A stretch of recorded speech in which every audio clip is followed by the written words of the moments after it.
quiet, quiet. We're almost about to go live. Almost live? We're not live yet, so Ah, there it is. Time to go.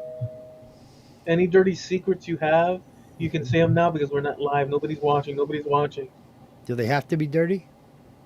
They have to be. Oh, okay. Well, then I got no secrets. The dirtier, the better. Dude, I'm as clean as the driven slush.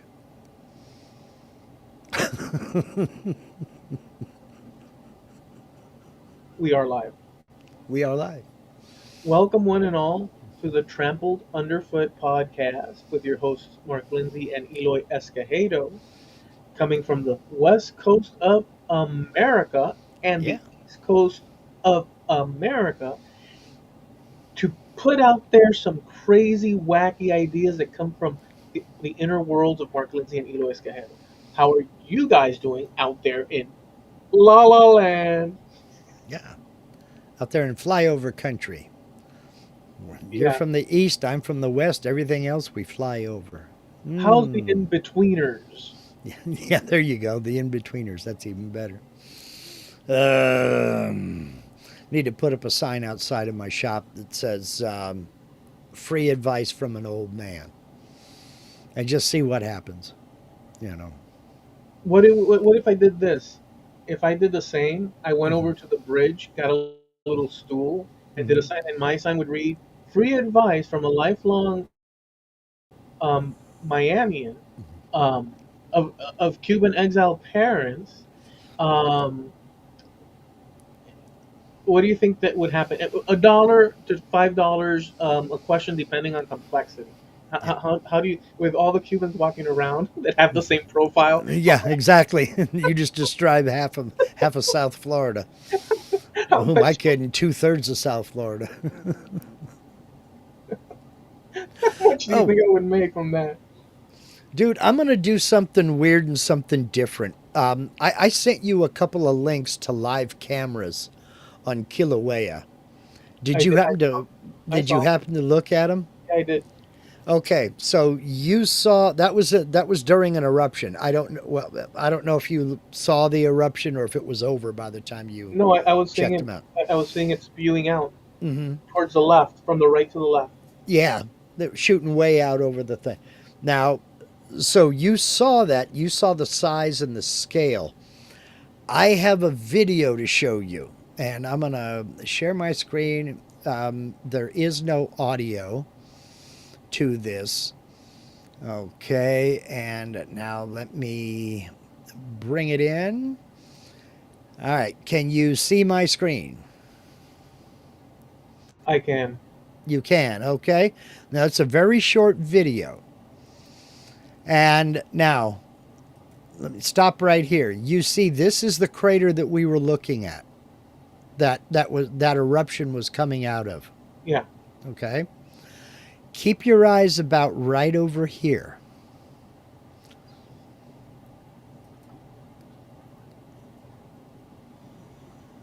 Did you see that little helicopter land right there? I didn't catch it. You should have said before. Okay, let me back up. You'll see a helicopter come in and land. Oh, I did. Now, when I saw that, I thought, well, that's a drone. That's what I thought.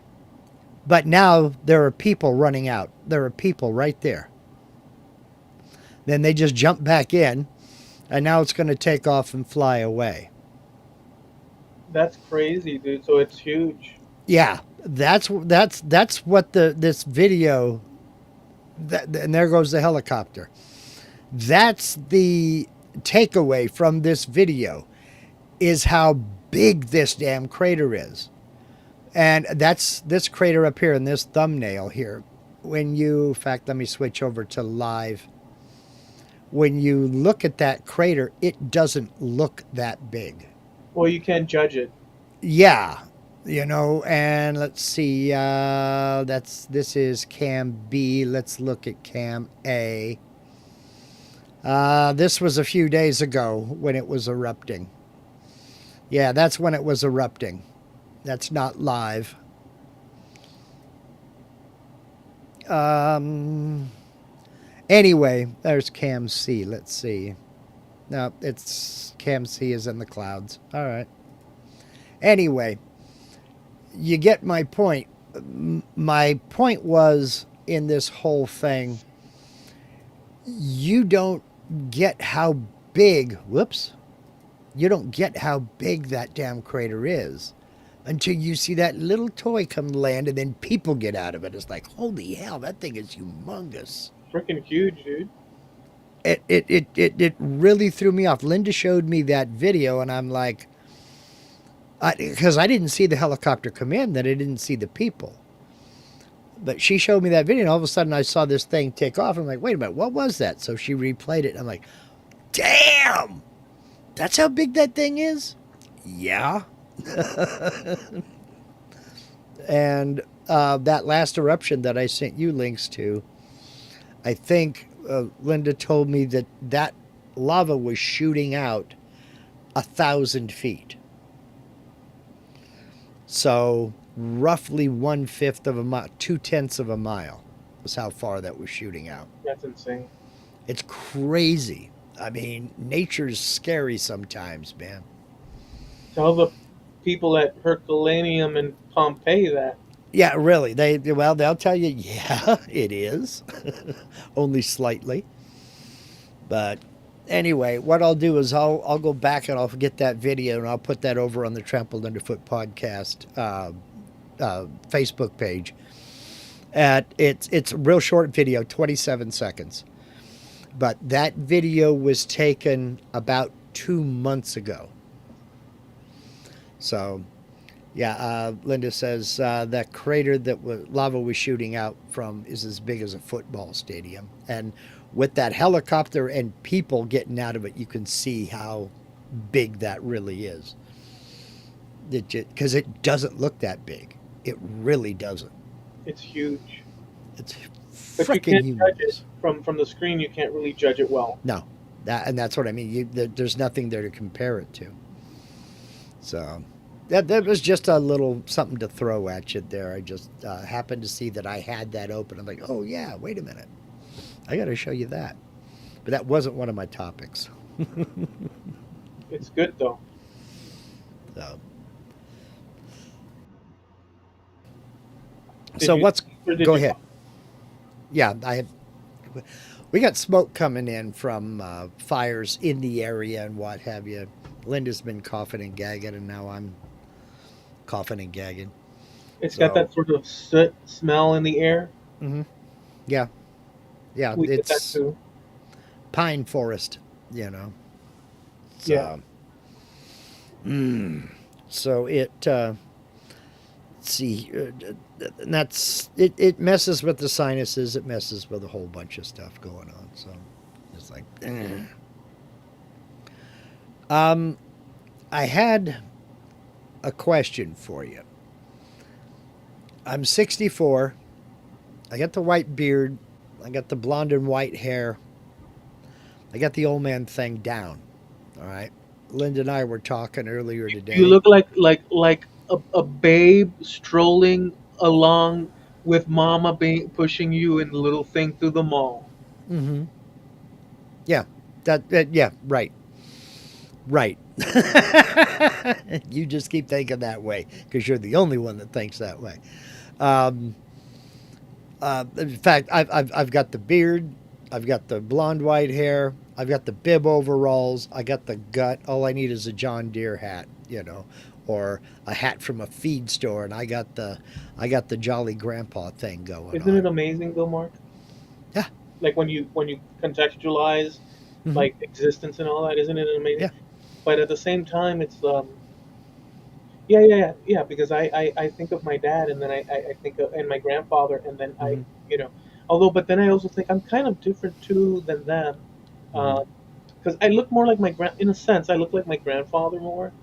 Maybe other people would disagree, but in my mind, Hmm. but I have the girth of my because my grandfather was Hmm. like this, A just stick, yeah. thick. He really was all his life.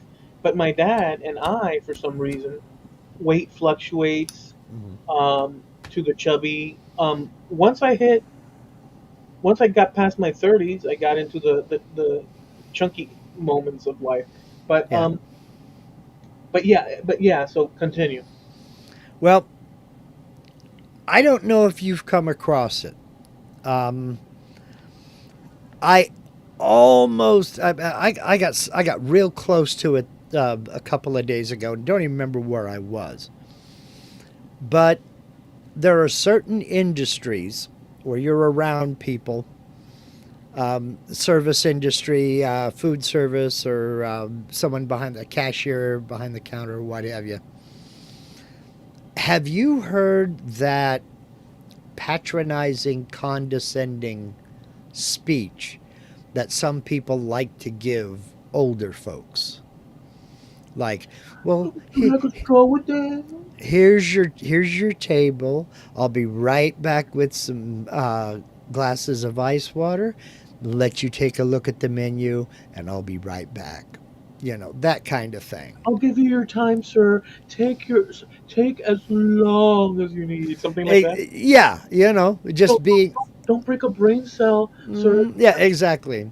Here's your menu, and I'll be back to take your order in just a minute, and then trot off. That kind of thing, you know.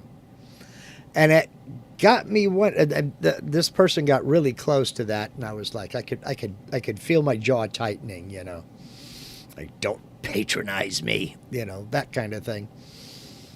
But it got me thinking, it got me wondering. You know what I'm talking about in English? Does that happen in Spanish? In the world of Spanish, as I see it from my home base in Miami, um, there's a little. This is from my vantage point. I'm not Mm-hmm. trying to say that Yeah. it's like a stamp. You know, what I've witnessed is sort of like a respect thing. Like basically, once you look old, Mm-hmm. whatever that means, because that's a great, no pun intended. That's a great. It's a major gray area. It may be a major gray area, but no pun intended, or actually pun intended. Mm-hmm. Um, what I've noticed is that there's a tendency to you just automatically are draped with a social value card, Mm-hmm. so you get respect Mm-hmm. because you're older, but that also implies stuff like what you're saying, which is it's going to be difficult for them to decide between the soda and the orange juice. We're going to just have to give them a little bit more time than regular normal. You That's know, it. there is a little bit of that, and you know what I think it is. I think is it's two things. One, us. Mm-hmm. I mean, respectfully, Mm-hmm. or respectively. Although you and I figure in slightly different parts of the timeline, like 10 years, Yeah. whatever. Um, we're still like, from my position, I see it. Mm-hmm. I even see it how I interact with others. I'm no longer like I don't like. I notice it in me. Yeah, I'm not Mr. Yesteryear, my friend. I go to a place and I'm not, I'm there and like don't, I'm so yes. So what I'm getting at is this: there's that, and there's a little bit of them not having, what's the word? The Since they're not older, Mm-hmm. they don't realize that that don't mean smack. Mm-hmm. It's in many areas, such as cognitive ability. Right. It's just implied Yeah. that this guy, we're gonna have to give him some time, and let's do that with a little bit of respect or condescending. Mm-hmm. But over here, it's a little bit more respect, Yeah. slightly. Well, and that's why I was wondering because the stereotype is that there is more respect Yeah, in some. I'll just say the Spanish world than there is in the English speaking world. In that, I mean, you've seen the World War II vet, you know, kind of hobbling around with his World War II hat on, and he's got a pins or a T-shirt or something like that. Yeah, he's a vet or something like that. People give those folks respect, but just your average little old man is often just the butt of the joke. Or he's handled with kid gloves because he's too frail to make his own decisions. And God, let's just hope he doesn't fall and break a hip. Get him into the booth as quick as you can and seat him. You know, we don't want him falling over. Yeah, Uh, there's a little bit of that. there is a little bit of that. Okay, all Well, right. well, no, I'm saying broadly. I'm not saying here in Mm-hmm. Miami. Yeah. I think that it's contextual. If you're gonna be an old dude in a club, Uh huh. you know, but if you're out and about, there's another thing too. The population at large is Mm-hmm. actually, even across America, is getting more older than younger, dude. Yeah. In other words, there's more old people or Mm-hmm. older people Mm-hmm. than there's younger people. That's one of the problems we have. Yeah. Not only in this country, it's broad, but Yeah. here we don't have enough youth. Mm-hmm. It may not be obvious right now, but it's statistically obvious. Well, it's interesting that you say that because part of my human geography class in college was it was human geography and cultural geography. They're both basically the same, and it has to do with where people go. Yeah, And you study various things, spirituality, age, professions, all the way down to foods, and real most common foods and things like that. And Iceland is a good study of what you're talking about. That the majority of the population was over 55 years old because younger people were leaving. They get to a certain age and then move somewhere else, go to Denmark or Sweden or wherever. right. And so what was happening was all of the workforce that was there to try to take over and care for the older folks was leaving. And so cultural and human geographers were watching Iceland as a perfect study for what happens when that happens. And this has been, oh, heck, we're looking at 2004, 2005, something like that. So it's been 20 years. And I don't know what, conclusions they've come to. I probably should look it up because that was an area of interest of mine. But that was a major, major issue. There were certain countries in Asia where it was just the opposite. There were a lot more young people than there were old people, and it was simply because life expectancy was low. And so there were issues with that as well. Yeah. Because it's going to sound like a cliche and it's going to sound, trite, but every time an old person dies, they take a lot of knowledge and wisdom with them. There are things that that person knew how to do that is lost. It's just gone. So Well, these countries were finding themselves losing a lot of the mentors that were teaching the young people. let's play with that a little bit. If we contrast that, there's a few ways we can go with it that are interesting, Mm-hmm. but let's go back in time. And this is a real thing. We've talked about it much, but it matches exactly what you're saying. If you think of Europe in the context of us today, well, we're in America, but I'm saying like Mm-hmm. in the context of our world, and we look Sure. toward Europe. Um, well, number one,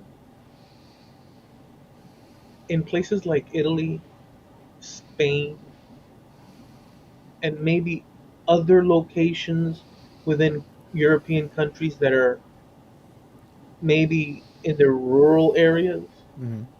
you have a situation where villages and towns that are exquisite, perched on mountains with rivers. Hmm. They have their own watering wheels and bridges and Yeah. all the good trimmings that come with those ancient, Yeah. villages. Um, because of the 20th century,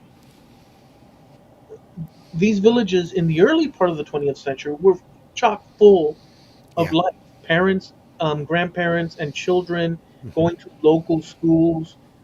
They had their local church there in the village and all this and that. Yep. Okay, but when those kids came of age, starting in the early 1900s Hmm. and into the mid 1900s, um, they started moving to the bigger cities, like let's say Madrid Madrid. Yeah. I was just going to go there because that's one of the big destinations. or Santander or Barcelona, Hmm. Barcelona, um, Valencia, like all the major places Hmm. where it were hubs for more jobs and all this and that. All these people left, but little by little, a lot of these people would have their families in the villages, Hmm. but they would go and live and work, and decades or years would pass. But those commutes of the in between times where weekends or Yeah. holidays where they go back, or maybe they bring their parents over to Madrid, Hmm. and if it's in Italy, they do the same. Maybe they'd be in one of those villages, and on the weekend, same thing everywhere. Yeah. It's like the human family. Um, as people passed on Hmm. and people made lives in the bigger cities, those towns simply became emptier and emptier Hmm. until there's some channels on YouTube, especially about Spain, as, as far as that I've seen, where there's a man that he goes with his alone or with his crew, small crew, to all the villages in Cantabria that basically house one or two people. You'll Yeah. see an old man with a cane Hmm. and a beret, because in Cantabria they have this thing. It's the same beret because it's regional. Yeah. You think of berets as French, Hmm. but that's true. But it's more than French. It Right. runs into the Basque Country, into Cantabria, into Asturias. It's basically a regional Yeah. along the Atlantic coast thing. It's Hmm. not just French. It's French because we see it in the movies and we identify berets as no. It's more than that. But um, you see these men, sometimes a woman, working really tending to cows, Yeah. and they're alone Hmm. on mountains Yeah. and There's hold yeah. nothing. You see things like that where there's whole villages for sale. Right. So now to reach over to the thing. So you have all this exiting from small towns, and so you have these historic places basically just sitting there. People from outside do come in and purchase, but they don't live there full year. Hmm. It's just like a little nook for the weekends. Like they'll do that. Um, Populations are getting older in those countries. So if we look Hmm. towards Europe in the modern context, we're seeing something happening. Yeah. Um, but on the other hand, we're also seeing migration into um, Yes. um, European countries from Yes. North Africa, with Moroccans coming into Spain. It's a big contention. In England and Well, Ireland. Go ahead. there's a big one in France because that happened in France as well, where as kids got out of school and started going to college, they didn't want to go to a local school. They went to university in Paris or Marseille or Lyon, something like that, a big major city, and then they got jobs in industries and they didn't want to move back out to the country. Well, there is an influx of Brits going to France and Spain and Italy and buying houses and refurbishing them, living there. And so they're basically buying these places that the local citizenry abandoned to go to the big city. And these are, a lot of them are up and coming, but most of them are retirees who have made their money. And so they come over to France to invest their money in a nice place. Some of them open up bed and breakfast, which can be kind of lucrative. Others just have a nice little farmhouse out on the country, and maybe they got an acre, maybe 2 acres. Right. And it's happening in so many numbers. There are certain areas in France that are almost British occupied. And you talk about becoming contentious. It is becoming contentious in some areas because, much like your case in South Florida, when an influx of people come in, they start businesses. So pretty soon you have small convenience stores where the owners and proprietors all speak English. They don't speak French. And maybe they speak a little bit, enough to order more supplies and what have you, but they operate mainly in English. And that draws the Brits in who have moved into the area. And that's what the contention is. All of a sudden, there is a population inversion Right. to where, even though it's France, these people aren't speaking French. They're all Right. conducting their businesses in English. What's going on That, here? that's where that's the direction, exact direction I'm heading towards. So you have that situation. Number one, you have this emptying situation because people go to the cities. Mm-hmm. Number two, you touched on the situation where people from other countries come in, purchase, and then they establish themselves. They're now localized in other countries, and then the locals are seeing this displacement throughout time. Then there's the third thing that I wanted to mention, where you have people coming in, where it's a migration in numbers, and across time, whatever number of those people from North Africa in this case, or other parts of the Middle East, but they come into a country and generationally they start to sort of basically blend in. So now this concept of ours from the United States that we generally lean on, which is um, Spain is Spain, um, England is England, and the Netherlands or well, that's always been a hotbed but still, the point is we have the word anchor Mm-hmm. of France, England, Spain, Italy, this, that, and the other, and we think of it as being populated by people that are Mm-hmm. forevermore Yeah. with some ancestral linkage, and that's true. Mm-hmm. But that's true within the context of this these other things, like the one that you explained, the one that I explained, plus the migration thing. And Mm-hmm. across time, you have those people blending. But anyways, what I wanted to get at is that we see this in today. But if we take it to the extreme, um, in back in time, Europe, as we know it today, or as we knew it in the 20th century, and now today Mm-hmm. we see all these different changes. There's always been influx of certain people Mm-hmm. mixing in with the population, let's say. But in the past, one of the most significant, which we've touched on before, but it's worth mentioning because of this population decline we were talking about, and Mm-hmm. old people getting older and all this stuff. The Europe of pre-Bronze Age,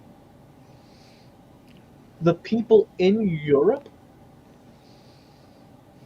pre-Bronze Age, Mm-hmm. which by the way I have to say they're categorized today as this arc of people that are called today European hunters, or not hunters, forgive me, European Anatolian origin European farmers. Okay. They were they were people that crop made tended to the Planted crops, and crop. yeah. They spread all over Europe, Mm-hmm. and they were there for a very long time, and they mixed with the hunter-gatherer type people that were there Mm-hmm. before. These very ancient, they're Yeah. just human beings mixing. Um, um, us of Southern European leaning have a lot of farm. I have 62% farmer, Mm-hmm. and they had light to medium skin Mm-hmm. like me, They had dark hair, basically what a Mediterranean person would be. It's funny to, um, it's an ancient Europe. It's a very funny thing to think about when you think about the science of it, Hmm. um, because in the U.S. it's not expected when you consider what do you call it, European. You think of Nordic people, but that's Yeah. not true. It's partly true. You have this whole thing called Southern Europe, Eastern Europe, Hmm. the Balkans, of Yeah. people that are basically not like Yeah. Thor and Thundar. It's not, that's not true. That's a regional thing, but we tend here to sort of um, lean towards that. That's the American cultural understanding. There's a lot of problems with that, but here's the point. What happened during the Bronze Age is that these other people came in and they completely replaced, completely is an exaggeration, almost completely is more like it, because the figures, Hmm. if you go and look at them for England, for Spain, Hmm. the population, all the men that were there were replaced by these men that came from Ukraine, Hmm. from the East. Yeah. And they're the fathers of Europe, Western Europe today. Hmm. Um, and so what it looked like before them, Europe, Hmm. didn't look like it after them, Hmm. in terms of, what Right. they all mix together. So now, what I'm getting at, we're seeing our population getting older Hmm. in the U.S. If we forward our thinking in 10, 20, 30, 40, 50, 60, 70 years from now, the way the population exists today, in terms of demographics, in terms of like, Sure. you know, people that have Northwestern European heritage, Hmm. by the time we get to that, even today, Hmm. by the time we go forward in time, based on all the immigration across the 20th century and now, and Hmm. even with the current trying to roll that back, the Americans of the future are going to be a mix. Not all, every exact one, but the numbers Hmm. are going to show. It's going to be a mixed Yeah. society, It'd be a major population shift. You're absolutely right. much like Europe before the Yamnaya people. Hmm. Those Europeans then were those Europeans. Right. That's it. We are the Europeans. And these people came in with thunder and weaponry and whatnot, Hmm. and they basically owned the air, and the women, they had choice, first choice. And what Obviously. are the result of it? You in your case, because I know your haplogroup, or I know that you're of that I Hmm. believe, I I 2A. Yes. I2A. In your case, you all We it's kind of missed that. you were there, but Yeah. but nothing happened in But terms. we had these things called the Alps that kind of protected us. They didn't, it's like, nah, I'm not going over them. If they went up gradual, we'd give it a shot, but these some bitches go straight up. Uh-uh. Not everybody You know. was replaced, but I Yeah. can say, according to the science, that R1B Mm-hmm. completely took. Mm-hmm. I mean, it is the dominant by far, Yeah, haplogrouping. overwhelming. You throw a rock at a European, a Western European, Mm-hmm. They're going to hit you. it's going to be R1B, and they'll hit Mm-hmm. you too. But Yeah. if you throw a rock at a European, they'll hit you. But I'm saying, you throw a rock and it touches a Western European. Mm-hmm. We're not talking. We're talking. Just Yeah. Western. They're going to be more than likely R1B, but not alone. Yeah. So my point is that what will our future? We're too old. We're getting older, and those kids are not, according to the numbers. Eventually, it's not going to pan out. Mm-hmm. Where Right. services and such and this and Well, that. but it's been that going that way for a long time. It's been going that way for a long time, where birth rates are not keeping pace with death rates, and the population is increasing. It birth rates are going down, but kids are still being born. Oh yeah, Um, yeah. but as compared to immigration, people coming in, they're starting to rely more on people coming in and working jobs and paying into the system to cover the older people that are at That's the right. end of their lives instead of, you know, uh, kids growing up and having four or five or six kids or what have you, and all of them grow up and have four or five or six kids each. That's just not the way it is anymore. People In are my waiting longer to have kids. in my opinion, this is just my opinion. Hmm. For whatever it's worth, I think I'm kind of right, but why wouldn't I think that? Because it's me coming up with it. Sure. Um, I think that we need to have way more kids. Well, And I think, well, no, but let me tell you, that's not what I think. That's just the prep. hmm, The point is the conditions. I think they should loosen the reins a little bit, like all this excessive control at the top and like demand and this and that. Yes, I know there's consequences to all that. I think that it should be more lax. We should have more, whatever that will look like, and all the things that it should be less pressure on like population at large, so hmm, they can bump and grind like little rabbits and produce. But the whole context is this: the population needs to grow, but it should grow in a healthy way. yeah, I agree. It's not Uh, just to grow like to yeah, pump out babies. no. It's a national Well, but concept. you have people who are deciding to wait to have children, and a lot of them are waiting too long. A lot there are estimates out there that over 50% of women who are 20 now will not have a child before they're 40. Over 50%. And that's some of it is by choice. They're choosing to have babies later, wait to have kids. Yeah, But there are also a lot of people who just don't want kids because they're caught up in career and this project and that project, and they got to get this and that and the other. And in some cases, it is that they don't make enough to support a child, but in most of those cases, they make enough to support a child. They just don't want a child because that's a responsibility that would take them away from the other things that they're doing. They're focused on school, they're focused on career.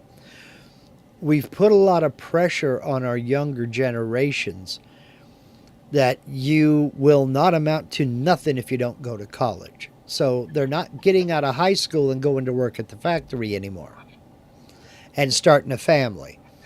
They're getting out of high school and then spending 4 years of college and then another little bit of undergrad work and then another little bit for a doctorate or something or a PhD. Spending, the first 20 to 25 years in schools training for a profession, then they got to get established in that profession.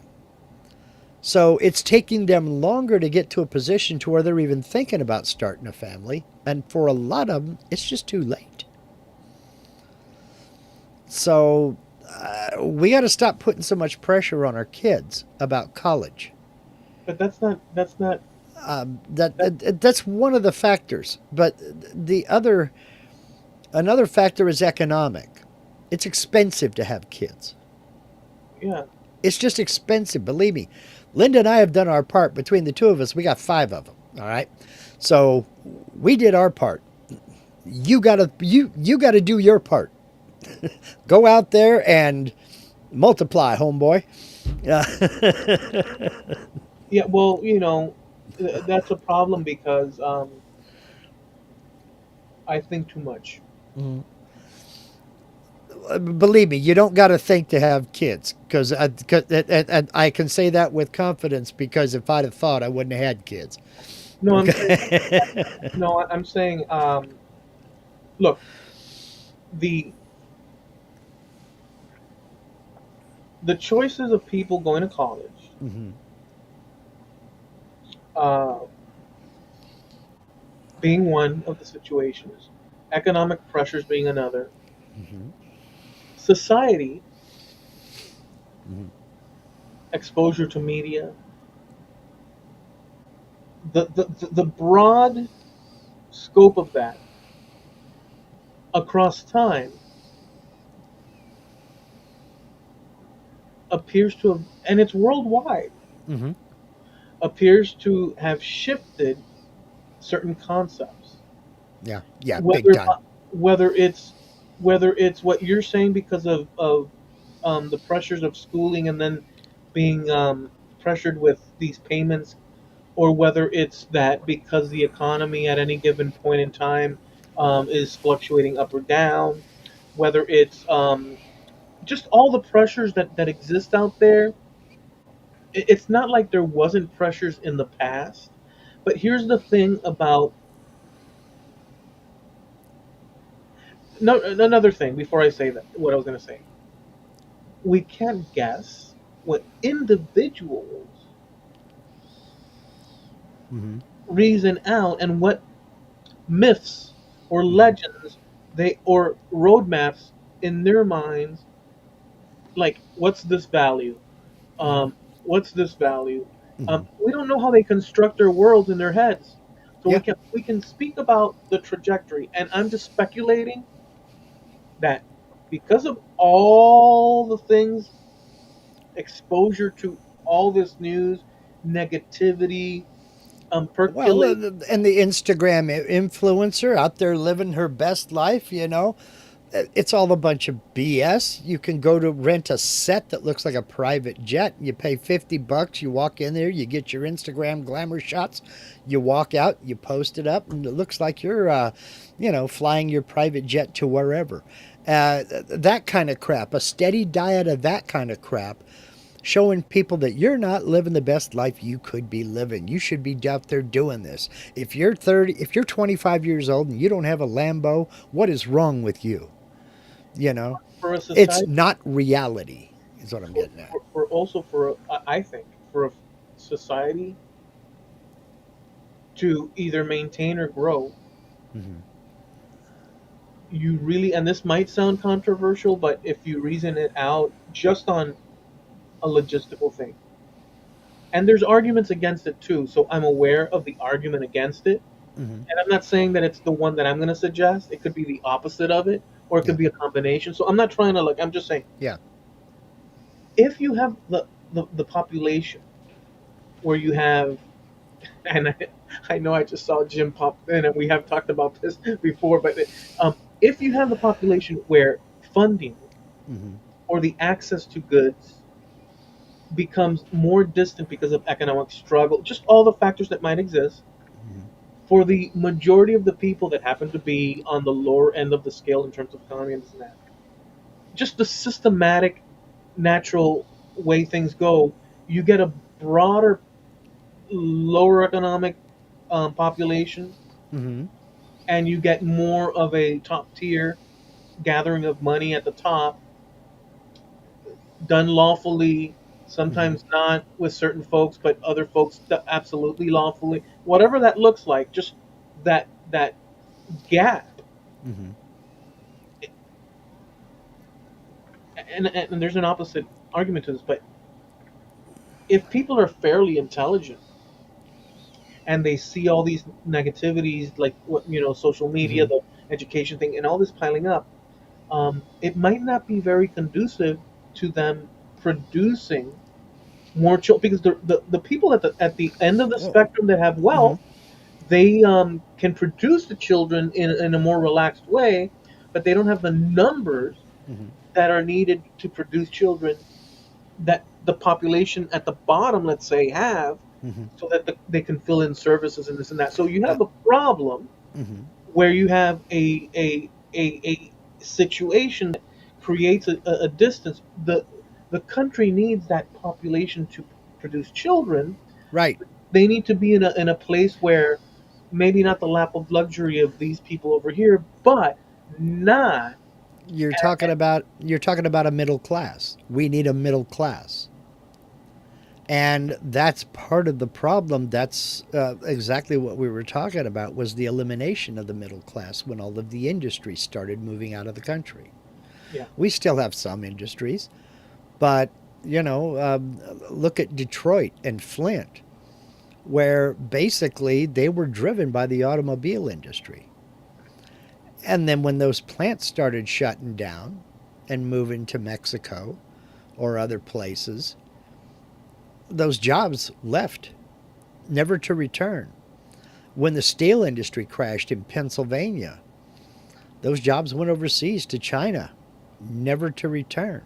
Well, they might return in a much smaller volume, but it's never going to be what it was. Now, in a lot of cases, that's a good thing because they were major, big time polluters. But a lot of those problems have been solved, and they can run a lot cleaner than they did before. The elimination, I think the elimination of the middle class was the biggest driver of the reduced population, reduced birth rates, because as fewer and fewer people were economically able to have kids, um, Or it made eh, it more of a strain. yeah, Yeah. yeah, Now, on the opposite side of that, although there's a counter argument to the counter argument, we're just looking hmm at what's available, sure, not landing on one thing or the other, because we can't really. I mean, we hmm can speculate of the general area of like, oh well, these are the things available to us. Sort of hmm think about, yeah, but flipping the script, hmm if you think of Europe, let's go there again. hmm It happened here too, but let's just go to Europe because I have that reference point very clear in my mind. Um, but it happened here too.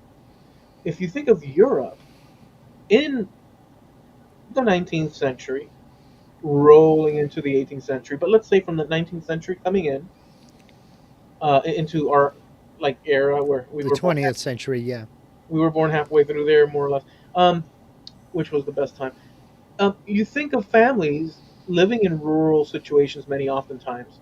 hmm They produced 8, 10, yeah, 12, a or more whole children. passel of kids, yeah, And those children each married, more often than not, they did hmm actually, hmm had wives and husbands, and and they they had had a whole kids, passel of kids, yeah, and it branched into a pop. But now, what I've noticed just anecdotally on my family tree thing, if you go up into the 1800s, hmm they're having kids all over the place. yeah. You have uncles and cousins all over the. That's how come. That's how come I look on my cousin matches. Uku million cousins, yeah.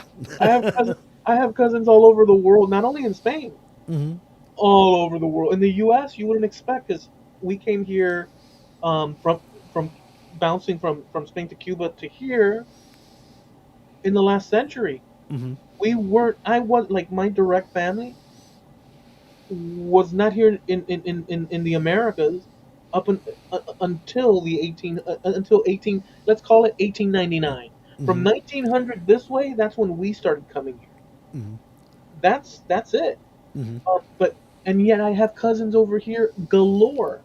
hmm How's Yeah, it in Ohio, yeah. in freaking Idaho? Well, I'm the same way. I'm the same way because all of my ancestors had a bunch of kids up to my great grandparents. My great grandparents had 3 kids. My grandparents had 3 kids. My parents had 2. I had 2. That's the small families coming in about the 1920s. That's Smaller it. families. That's it. It happened right in that Mhm. 20th century entry where all of us, except for some people, like Yeah. my grandmother was one of 12, Yeah. as an example. Yeah. And she was born in 27, and but hmm whatever. So, um, but I see that on my tree, where as you come in to this century, this past century, the families start reducing all of a sudden. Yeah. Now, if you're living in places where it's a city Hmm. or a big town, it's no longer reasonable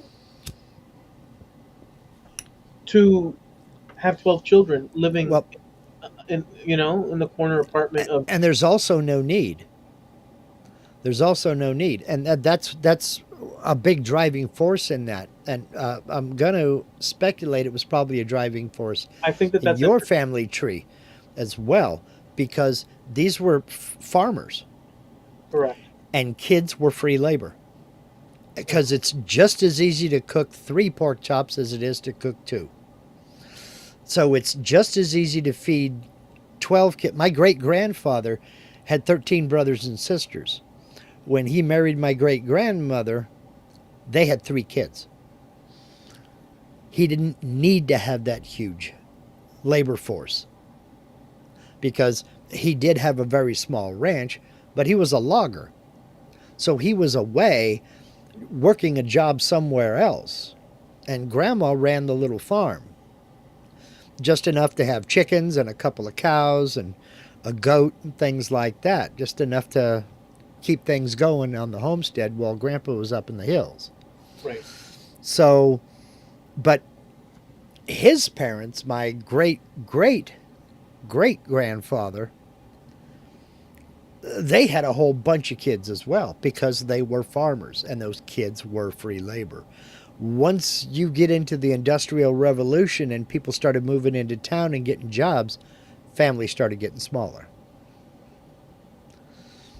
So, I agree with that aspect of it. It makes total sense. Well, look, I agree with it because it's logical in the context of everything.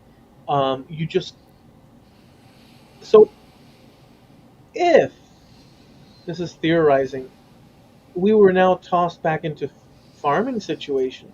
mm-hmm, Um, there would be some sort of reversal in my mind. I think that's true. But the route that we're going, mm-hmm, like in other words, if you had to, so in order for you to acquire meats, poultry, just all your goodies, um, you get up and travel to the local store, um, and that's your hunting, and that's your farming, and that's your mm-hmm, everything. You yeah, get it. But if you were in a situation where you have to produce a lot of that stuff or trade it for, mm-hmm, maybe you produce some sort of like industrial buckles or whatever, and you go, over yonder, like Patrick used to love to say. He used mm-hmm, to throw that in there, um, like just out of nowhere, just to say mm-hmm. it. So it sounds odd in the conversation, but he threw it Yep, in. over yonder. I used to in it under over under. Roger, what? I love that part. So you were over under, and I was overdone. Roger, No, what? I was overdone, and you were over under, and I just love it. I love that thing. Mm-hmm, Um, um, you'd go over and under and through, mm-hmm, and and they would sell you, I don't know, cheese, or yeah, they would trade you, and you would bring the mm-hmm, buckles and whatever combination of stuff that would be yeah, done.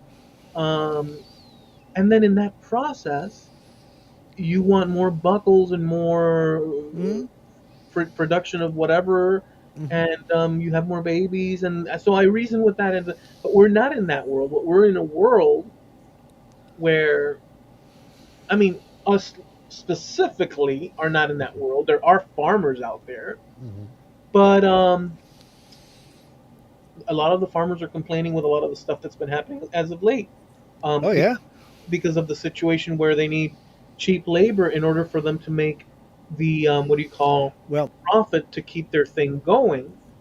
They leaned on a system that they had where they brought in all these people. right. But in another context, going back in time, this whole labor migration, although that would have existed, but in general, people produced families that tended to their That took land, care of that. Yeah. and they hired locally, and there was all this stuff. But um, But a lot of that has gone away due to mechanization too. Because whereas if you were a single farmer, I see Jim over here saying here, not too many people running 50-acre farms by hand these days. No, uh, they are not. There's a lot of mechanization, and where it used to take 15 people to run a 50-acre farm, one person can do it now, but it's not by hand. It's all mechanized. It The planting depending is done. The harvesting is done. All of this stuff is done. mechanization. Sometimes one, two, and three people. You know. Let us not ignore mechanization, but let us not ignore the real. Both things are true. The real people out in the fields Mm-hmm. doing what they do. Not every crop, not everything. It's a dynamic Yeah, industry. there are certain crops that have to be harvested by hand. You're right. th- I mean, there's percentages that can be looked up, and there's testimonials from. Sure. I've looked at them from farmers. Like these are honest to goodness, Yeah. like current day farmers, and they're like, Mm-hmm. "Look, this ain't working." Um, uh, but the bigger thing is, in today's world, in house, in Mm-hmm. country, just in house, in country, we have a population of over 340 million people. Mm-hmm. A lot of our products in key ways, it's a mixed situation. Mm-hmm. Are coming in from outside. A lot Right. of it is produced here, but a lot of it is coming from out. There's Right. things that are shipped in weird ways, Right. and there's all sorts of weird stuff. But the point is this: the average person in that environment, with all the pressures put to bear on the population at large, Mm-hmm. and the not need, like you're saying, because we're no longer in farms, like all these things in combination. Plus, I would add to that the negativity cycles Mm-hmm. of media. Plus, I would put to that values issues with, like, let's Mm-hmm. say, not only, I'll say it in faith things, faith areas, areas of faith, let's say. People would poo-poo that in many instances. I don't think that that's it. It's the right attitude, not in terms of whatever one person thinks, but all these things contribute to society Yeah. having some.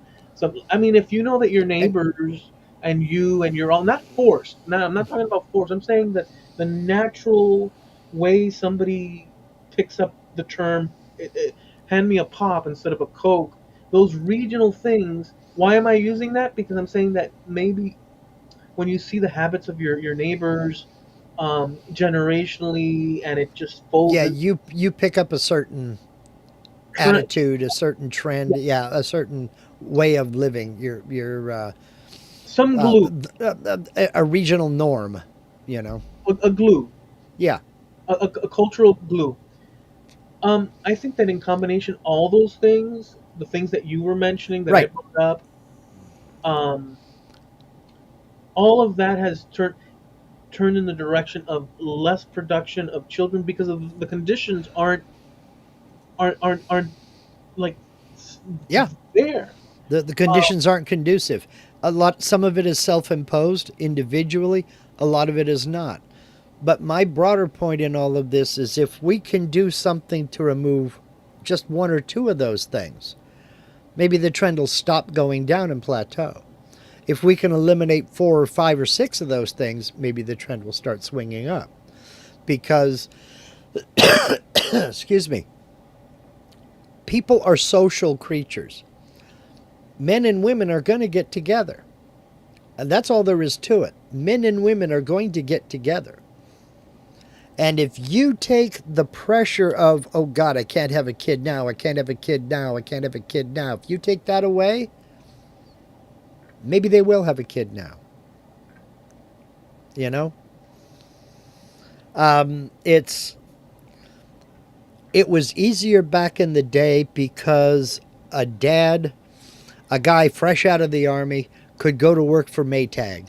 or General Motors or Dodge or whoever, or Buster Brown making shoes, and make enough money to raise a family, have a wife, two kids, maybe buy a boat for summer vacations.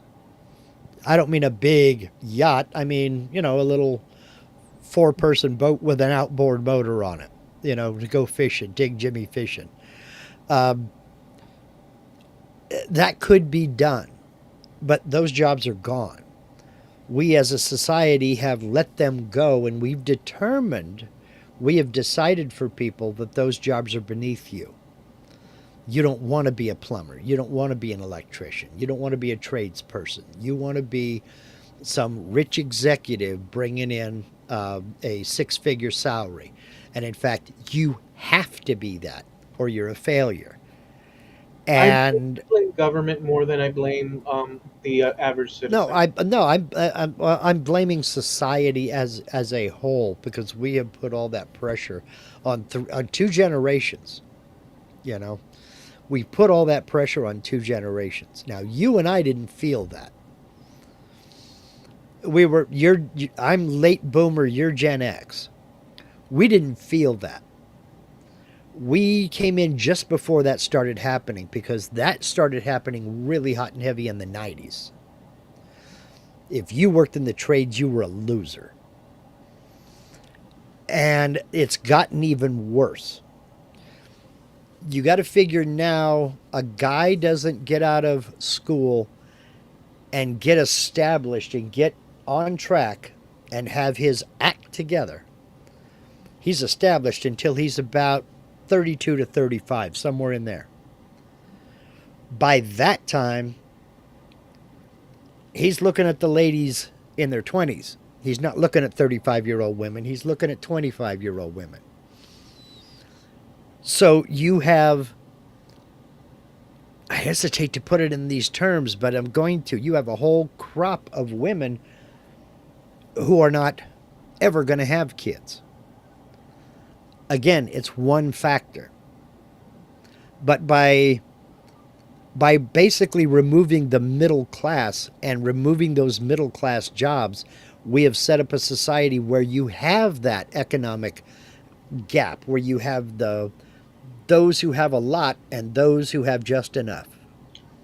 Yeah. And a lot of those that have just enough are struggling to get up in this area up here. You know, Well, we it. have the inflationary situation of the dollar where people that make money using the stock market and the people with Mhm. portfolio, like that world, like when they say the health of the country, they're talking about, in many cases, more often than not, actually, or in many cases, they're using metrics as the stock market, but the stock market is not a one-to-one judging how the health of the country is. I've realized, No, yeah, yeah. You're absolutely right. You're absolutely right. That's never been a barometer as to how well the country's doing. but it's used as a leverage news thing to hide the unspeakables, so that the narrative plays. The health of the so what I'm saying is exactly what you're saying. So um, the inflationary situation, regular people don't have a way to hedge against, don't have an effective way to hedge against the dollar decreasing in value the way that these people that manage, not that these people have an easy ride in terms of ultimately they're wagering with their money, they're producing industries, they're providing jobs. So I'm not trying to, I'm just saying that the the gap that exists, at a policy level, at a taxation level, just like all the Hmm. junk that churns, humanity in a Yeah. country, also contributes to these things, where it makes it so that, like you said, the middle class is disappearing.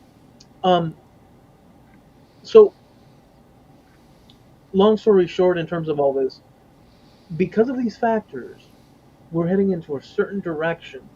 Hmm. It could turn around at any time. Sure. If the conditions are maintained in terms of like onery Hmm. burden on society, on the average person out there, societal, Hmm. um, it's smart if you think about logically that you're not going to pump out 12 kids living in a some sort of high rise, some sort of tenement building in No, New York. I mean, absolutely not. it makes no sense whatsoever. Hmm. And so what governments have done, and Reagan spoke about this. Hmm. I saw this recently a couple of times. It popped up. Reagan said it. George Bush Senior said it. Um, I don't know if George Bush Jr. said it, but I know that those two did. Hmm. Um, they hinted at this other option.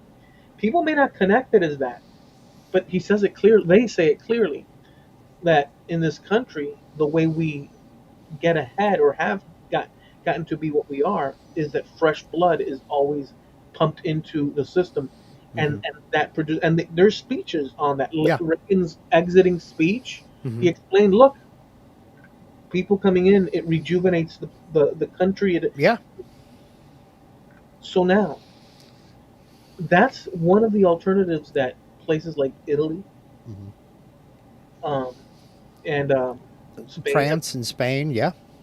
where they bring in. But one of the adverse effects of that, just like when the Yamnaya came into Europe, who knows how that would have been in Hmm. detail, is that you now have cultural um, But conflict, um, bad, y- bad, a bad taste left in the mouth of people, and depending on what those depending what the contention is, it creates a situation where that becomes an issue too. So you either pump out babies, you mhm. either create the conditions so that your population can live. I'm not saying like royals, Hmm. but so No, that, but comfortably, not wondering where their next meal's coming from. right, create the conditions so that your population has, the ability to produce more children that will serve in the military in the future, serve Hmm. as doctors, Pay and into the system. Yeah. yeah, they'll fulfill the jobs there. Hmm. Um, but in order to do that, you have to sort of open up the release valve, as opposed to all this, just drawing from the well. Well, the well can get empty. So that's an option, or the other option is pumping more people in and keep drawing from the well. And I Yep. think that what's been happening is that they've been pumping people in, and they've kept drawing from the well. We've got more people in, so they're going to just roll into jobs and create more, and we can still keep drawing from the freaking well. I think that that is what, in part, in a great way, has created the conditions that we face. Well. People in power have created, and we're all to blame. But remember, we were educated in government schools, most of Hmm. us. We were taught to be productive in the Well. ways the system has produced. We need more critical thinking. We need more, a little bit more independent thinking.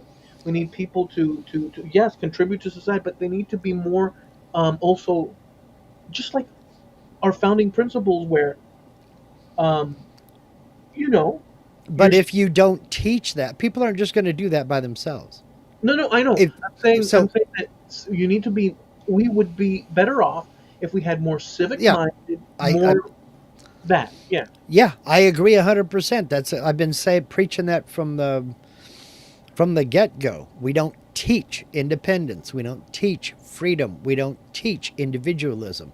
We don't teach self respect. We don't teach self reliance.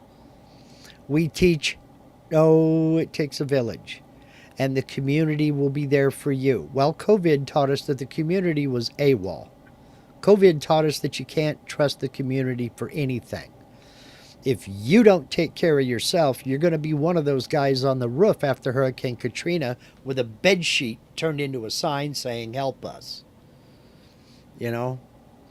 You've got to be able, we need some self sufficiency and some independent thought and some critical thought. You're absolutely right. Now, I'm going to address something that Jim said here, okay? Before the early 70s, and I will say it went later than that.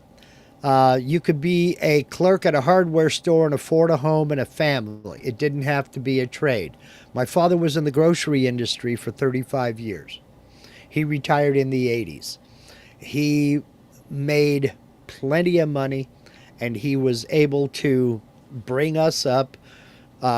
We graduated, married, and went on our separate ways, and we had a happy household. And he retired in the 1980s.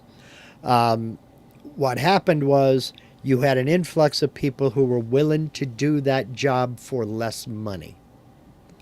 So why would they pay $16 an hour back in the 1970s and 80s? And that was big money because I was making $2.10 in the 1980s. Okay? An hour. Why would they pay somebody $12, $16 an hour when someone else is willing to come in and do it for 10?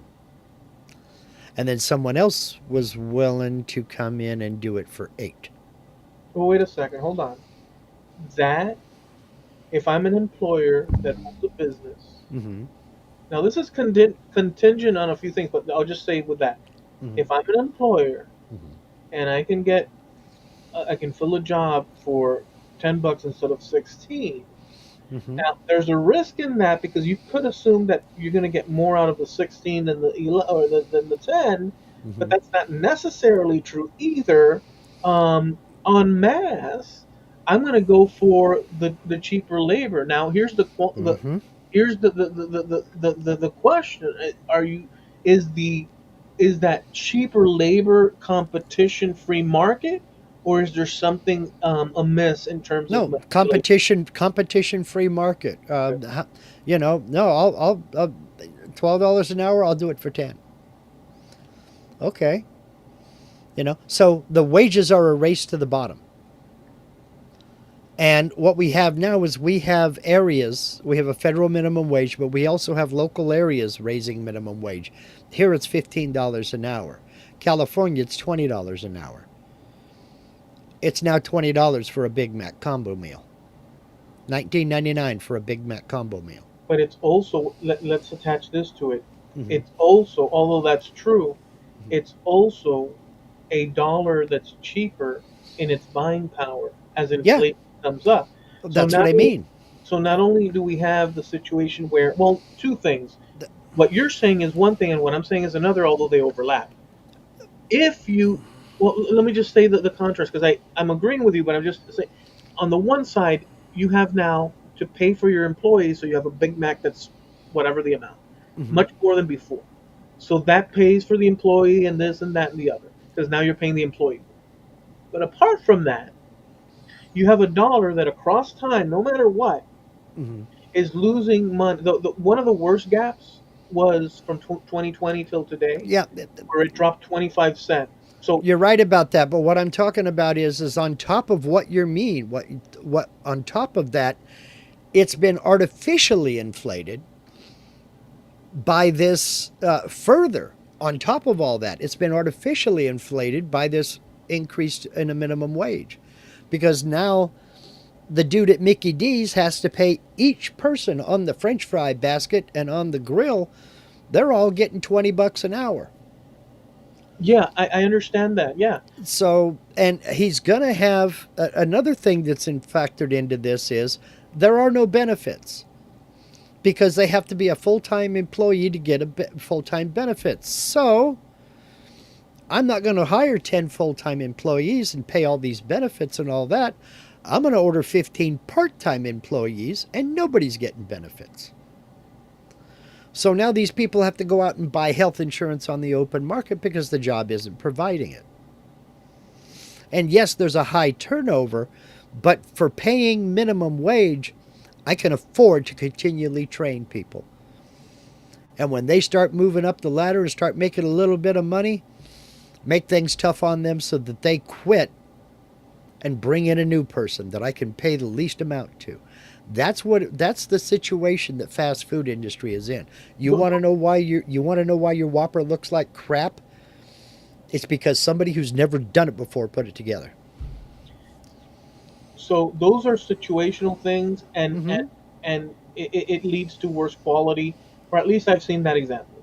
But I want to just emphasize the dollar loses value across time. In other words, a dollar 20 years ago is not the dollar of today in buying power. Mm-hmm. Not only because items, it's actually a cyclical, it's a closed circuit. In order to produce items, you Yeah. need to purchase things to make them. Yeah. The dollar across time, Mm-hmm. based on government spending for services and this and that, they take out loans. Those loans occur Yeah. interest. Those become debt. The dollar loses money, and as it comes through time, Yeah. the dollar that people get paid at a fast food joint or any other industry, that dollar renders you less Uh-huh. items that you can purchase for it Mm-hmm. because it's losing that money. Now, with that said, as time Mm-hmm. moves on, and there's charts about this, there's plenty of that. Wages have maintained. In other words, people maintain a trajectory. It goes up, but across industries that depends. But the line is stagnant, and the inflation of the dollar is skyrocketing. And so what you see is that people are getting the same pay roughly with subtle increase, but it's not matching the loss of buying power that the dollar is. And so then what happens is people that go to work at a McDonald's, this and that, may not go to work at the McDonald's. You can't fill the jobs, especially with a pandemic, well enough. They offer higher amounts. People then come into work so that the company can sell burgers. Then customers are seeing more expensive, and it's a cycle. They're seeing now Mm-hmm. expensive because the more money you pay for and it keeps snowballing Uh-huh. into And and it has since there's been a United yes, States of and what America. yeah yes, and so what is the source of this chain? Because it is a circuit, but what's the source of this chain? Is it that a company pays more to the employee? Is it that the burgers are more expensive to make and therefore they're is it because the employees don't is it or is it because It's all of the above. But go ahead. no, actually I'm going to point to the source, Go ahead. because none of those are the source. Go ahead. The source is that people in power, just like in a local setting, you can see it in local settings, and it's true for the state, county, state, and federal level, that you have people that enter these positions with budgets, and these budgets are accessed because they are taxes collected from the population in the first place. And these people, in order to create what would otherwise be incredibly reasoned, and why wouldn't we want that extra, pony ride in our local park, or why wouldn't we want those extra 10 fleets of buses, or whatever the project involved, when you stack up people in power accounting for what millions of people would better be suited to use, their reckoning and the studies that they pay for in order to, like the whole chain of that. The source is government with all this money they collect from people, putting it to work, maybe with good intentions. If you pushed me, I would say different depending on the consequence, but on the situation. But you have these people in power using money for good intentions. More often than not, probably. I don't want to say, but I do feel they're the source. It's a circuit, but they're the source. And the more they spend, they start borrowing instead off of future production. We end up with all this coming down. Now, are they alone? Are they the only fault people? No, they're citizens like you and I that go to work in that position.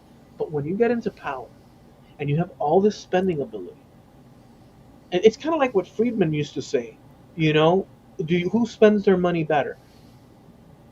Do If you give me $1 million, do I spend your or to spend it? carefully. Will I spend it as carefully as you keeping your own money? It's that whole Milton Friedman thing. They've gotten out of hand.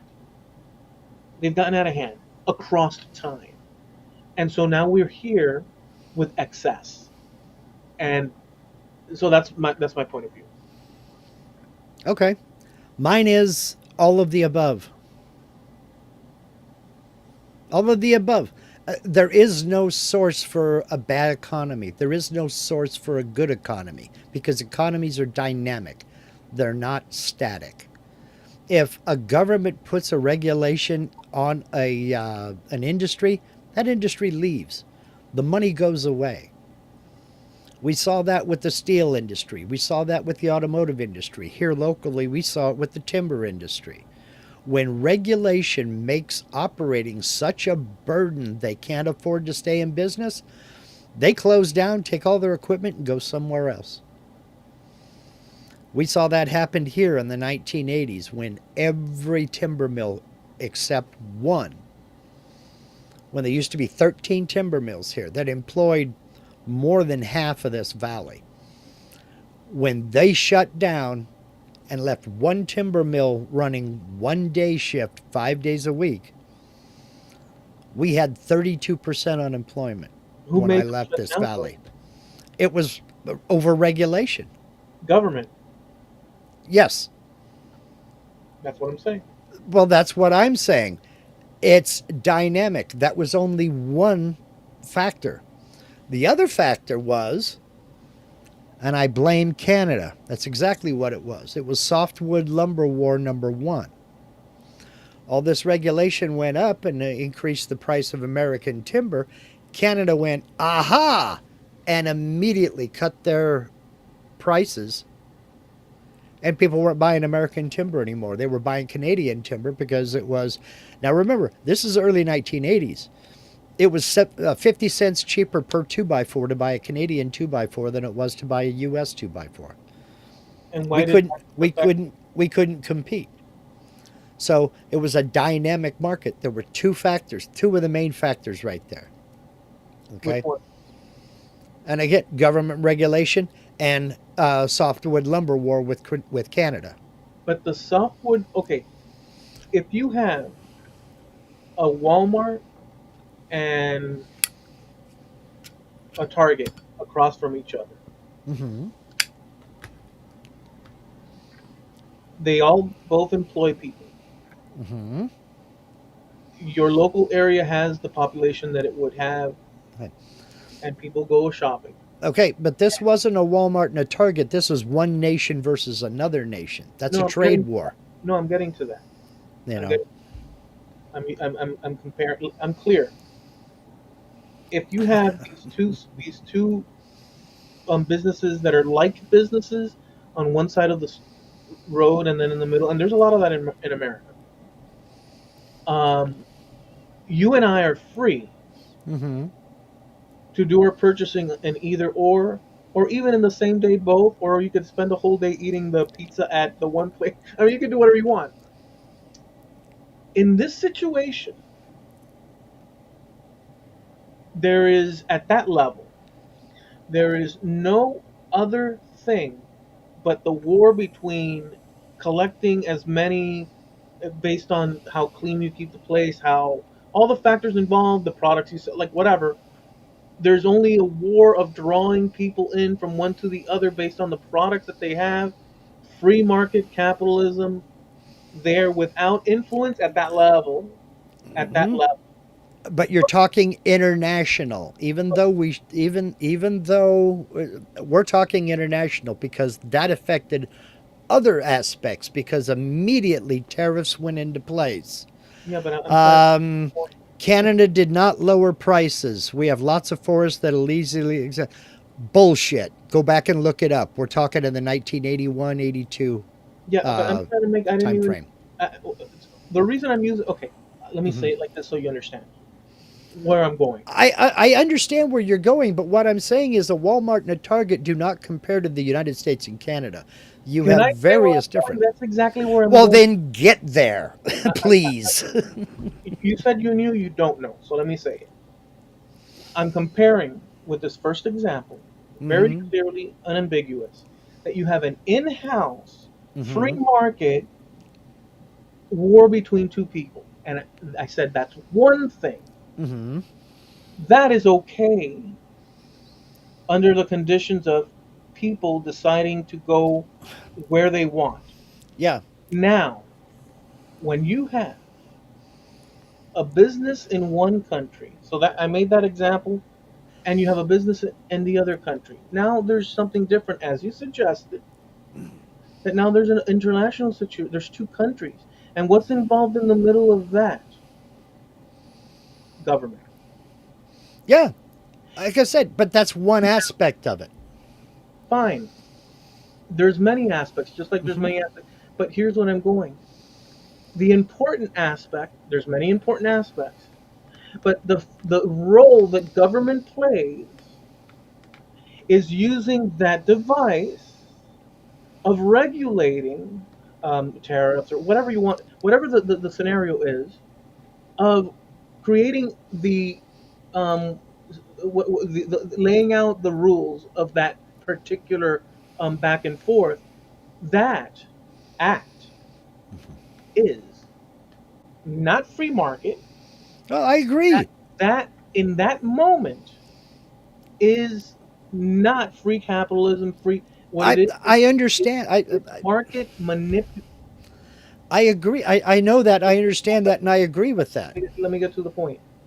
Once you have installed that factor of bending the arm, you now have that third party in that negotiation. Government again, because my point is this: government is the Well, one. what's It's your alternative? What's your alternative? no, Now, I'm I'm talking about government over regulation. You're right about that. You're 100% right about that. Jim, Canada logs on Crown land. We also logged on government land. It was an auction. Exactly. I think my Yes, that's point what it was. is a reasonable point. I think it's obvious. I don't know It is, but it's one aspect of it, is what I'm what's getting more at. important than that. Tell me Pardon me. what. Okay, I am aware that Hmm.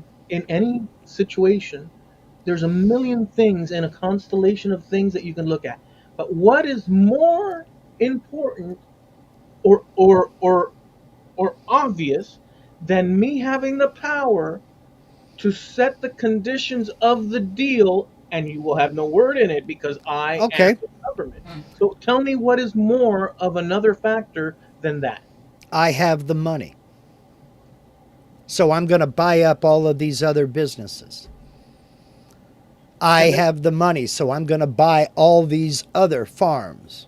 So now you don't have 50 farmer families out there. You have one agro company. I have the money, so I'm going to buy all these cattle ranches. Now, if you want beef, you got to come to me. so That that's has more power than the government. but put that in context so we can That's look. the golden rule. Those with the gold makes the rules. No. Hold on. Put that in context because we're talking about the Canada situation That right now. was one. That was one example of yes. Okay, so who? And I got a little bit hot because I'm dealing. We let me. I want to address this.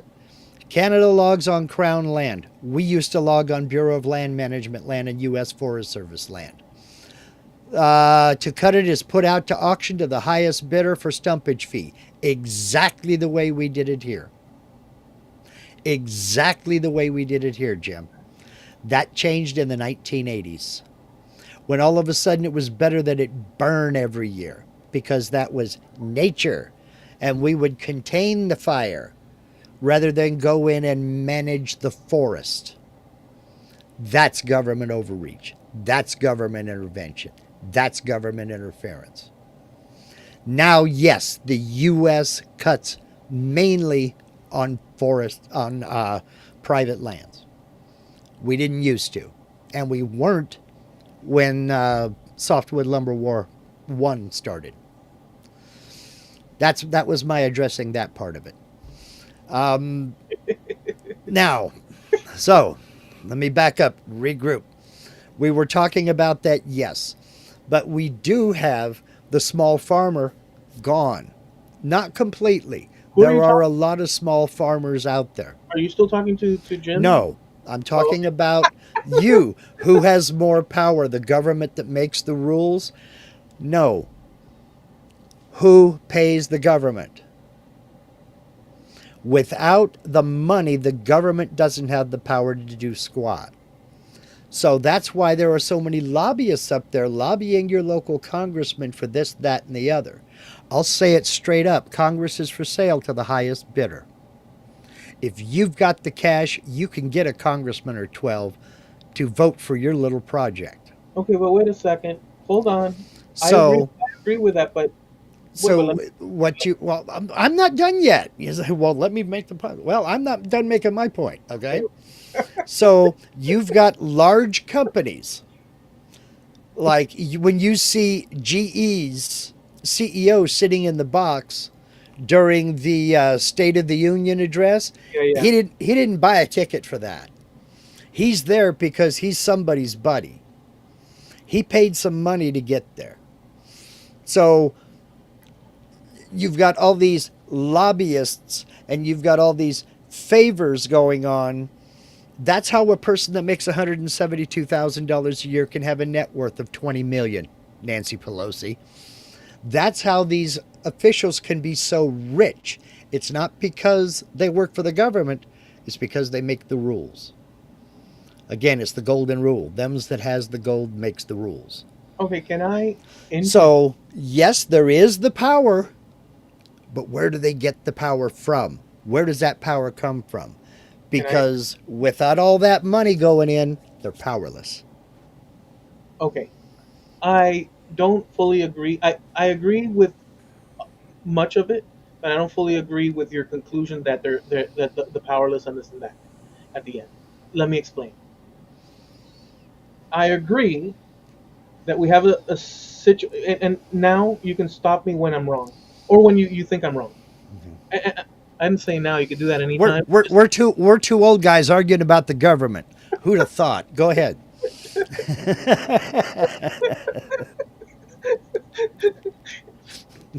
we're so darn and we're, and we're so darn and animated get and about. yeah, hey, you kids, get off of them rose bushes.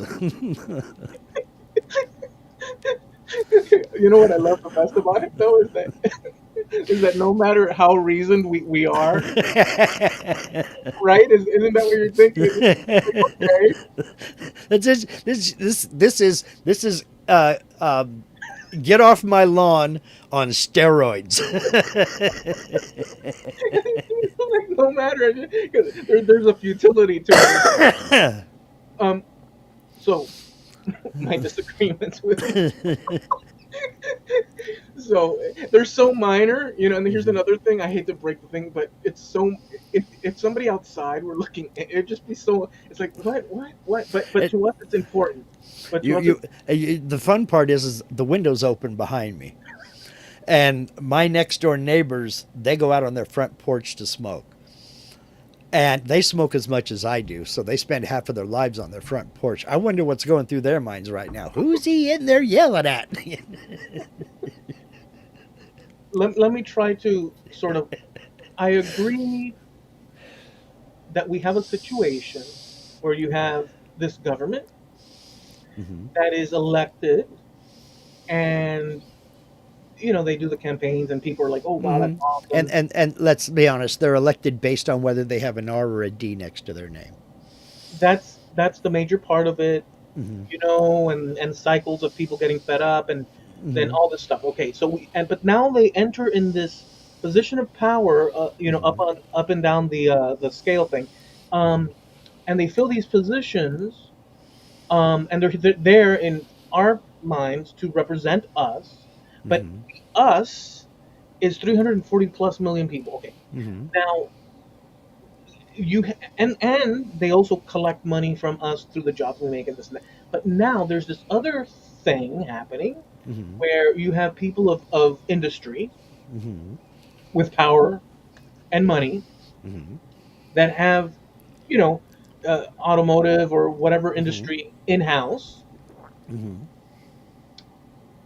and they want certain things, certain conditions Mm-hmm. made available to them Right. because they service the country and they make a bunch of money, but they service the country, providing us all a bunch of stuff. They get rich off. I mean, the whole cycle. Well, they go to them, and now they make deals. Mm-hmm. They want conditions, Mm-hmm. and you have to change it. And the Yep. politicians um, also need to do what's good for the country. In that mix, I agree with you that within that mix of power and power, both industry and both governmental, in Mm-hmm. that mix, you have this union that can go in directions of positivity for the public at large, Mm-hmm. or in the other direction. And the threat from these industry people is that they could just as well pull Mm-hmm. or or That support. their whole industry. They could Mm-hmm. take it to Mexico or Or Brazil or or or if they don't want to do that, they'll just withdraw the support from that one and give it to their opponent. they could do that. You know, And there's that's it. and there is an example of that in the 1960s. It all started with chickens. I'm not going to go into the whole damn thing, but what happened was a 25% tariff was placed on light cargo vehicles from coming into the country. Light cargo vehicles were defined as a vehicle primary role was to haul cargo and have a driver and a co-driver. So a two-seater that's primary job was to haul cargo. What they were going after was Germany. They specifically targeted the VW bus and to get back at Germany for something that happened in the 50s. But that 25% tariff was agreed to by LBJ, Johnson, the president, and the head of the United Auto Workers Union, the UAW. The UAW union head went to Johnson and said, "We can't compete with this Volkswagen van. We want you to put up a tariff and get rid of it. Somehow get rid of these, forbid them from coming in the countries. So there, if you don't, we're going to put our backing behind your opponent." And I don't remember who it was at that time. I was 6 years old, 5 years old, something like that.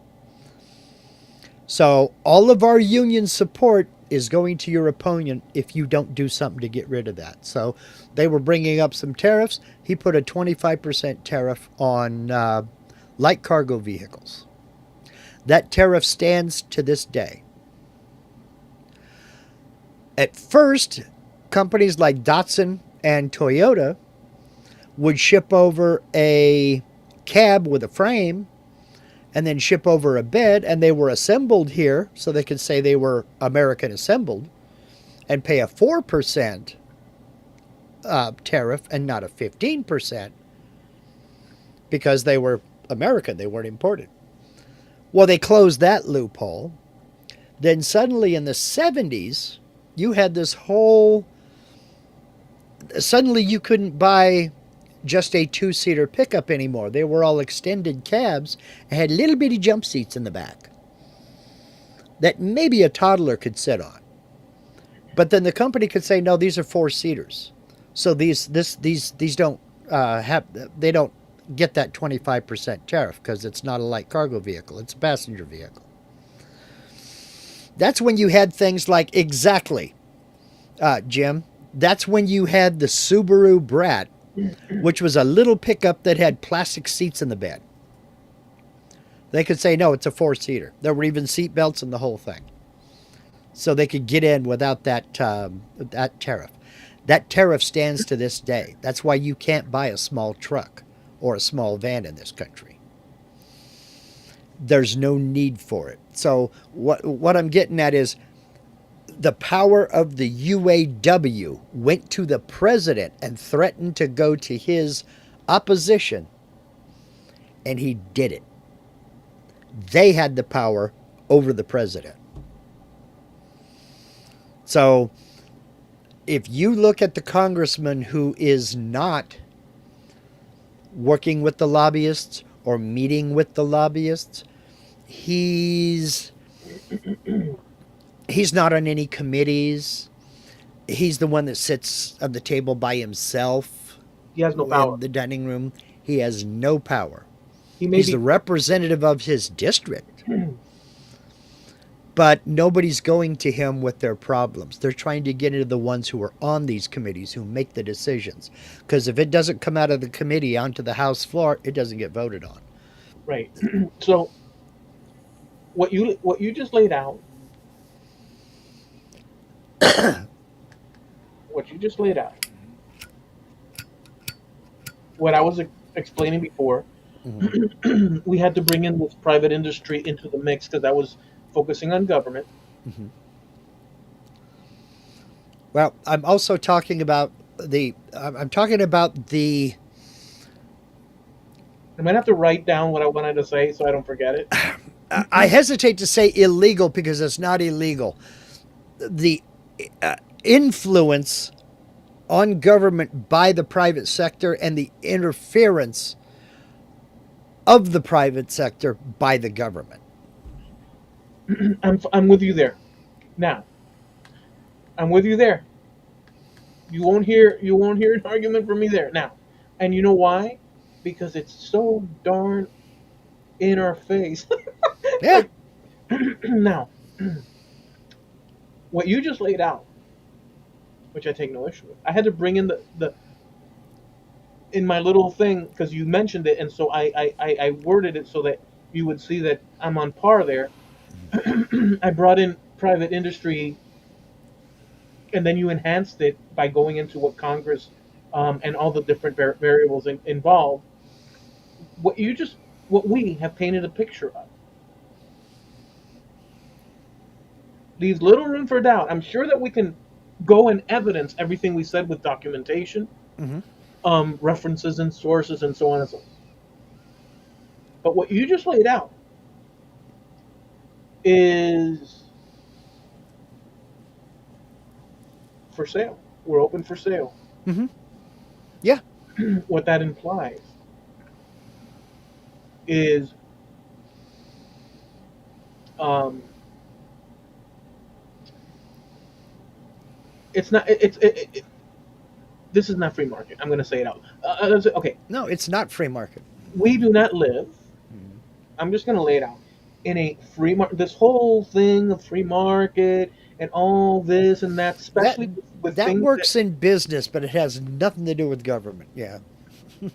exactly that works at a level, Mm-hmm. but at the level in which it works, it's already coming downhill That's yeah. and affecting that level in which it's Mm-hmm. now free market. Like for instance, it's free market when you and I go out and see Mm-hmm. that Walmart or Target, and we're like, well, no, I'm going to go to Target because Mm-hmm. that umbrella patio setup with the Mm-hmm. little monkeys is so much more It's $20 cheaper at Target than it is at Wally World. right. Or I've got a big deep pockets, and I'm going to go and purchase that the dogs playing poker, Mm-hmm. um, thing. I just that at that level. But here's the thing: even at that level, and this is look at the same time, it's worth saying because it's a. But at the same time, it's obvious. But it's not obvious when it's not said, and people don't remember to say it. So, um, at that level of free market,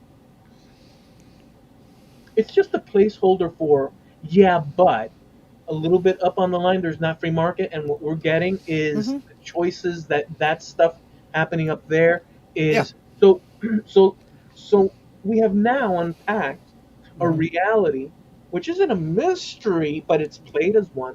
Mm-hmm. It's played. Words like free market are used and all this stuff. So Mm-hmm. so all that thing I accept as true, and you affirmed. I mean, heck, we were basically um, side by side down that. Yeah, I said it different. You yeah. said it. Well, You explained different things, and I explained some other things because we have different slight focuses or whatever they may be. But we're still seeing the apparatus. You mhm, have those things you mentioned with Congress. How one you'll see on the side while the other ones are making these big deals. mhm. And the whole structure, and then the president.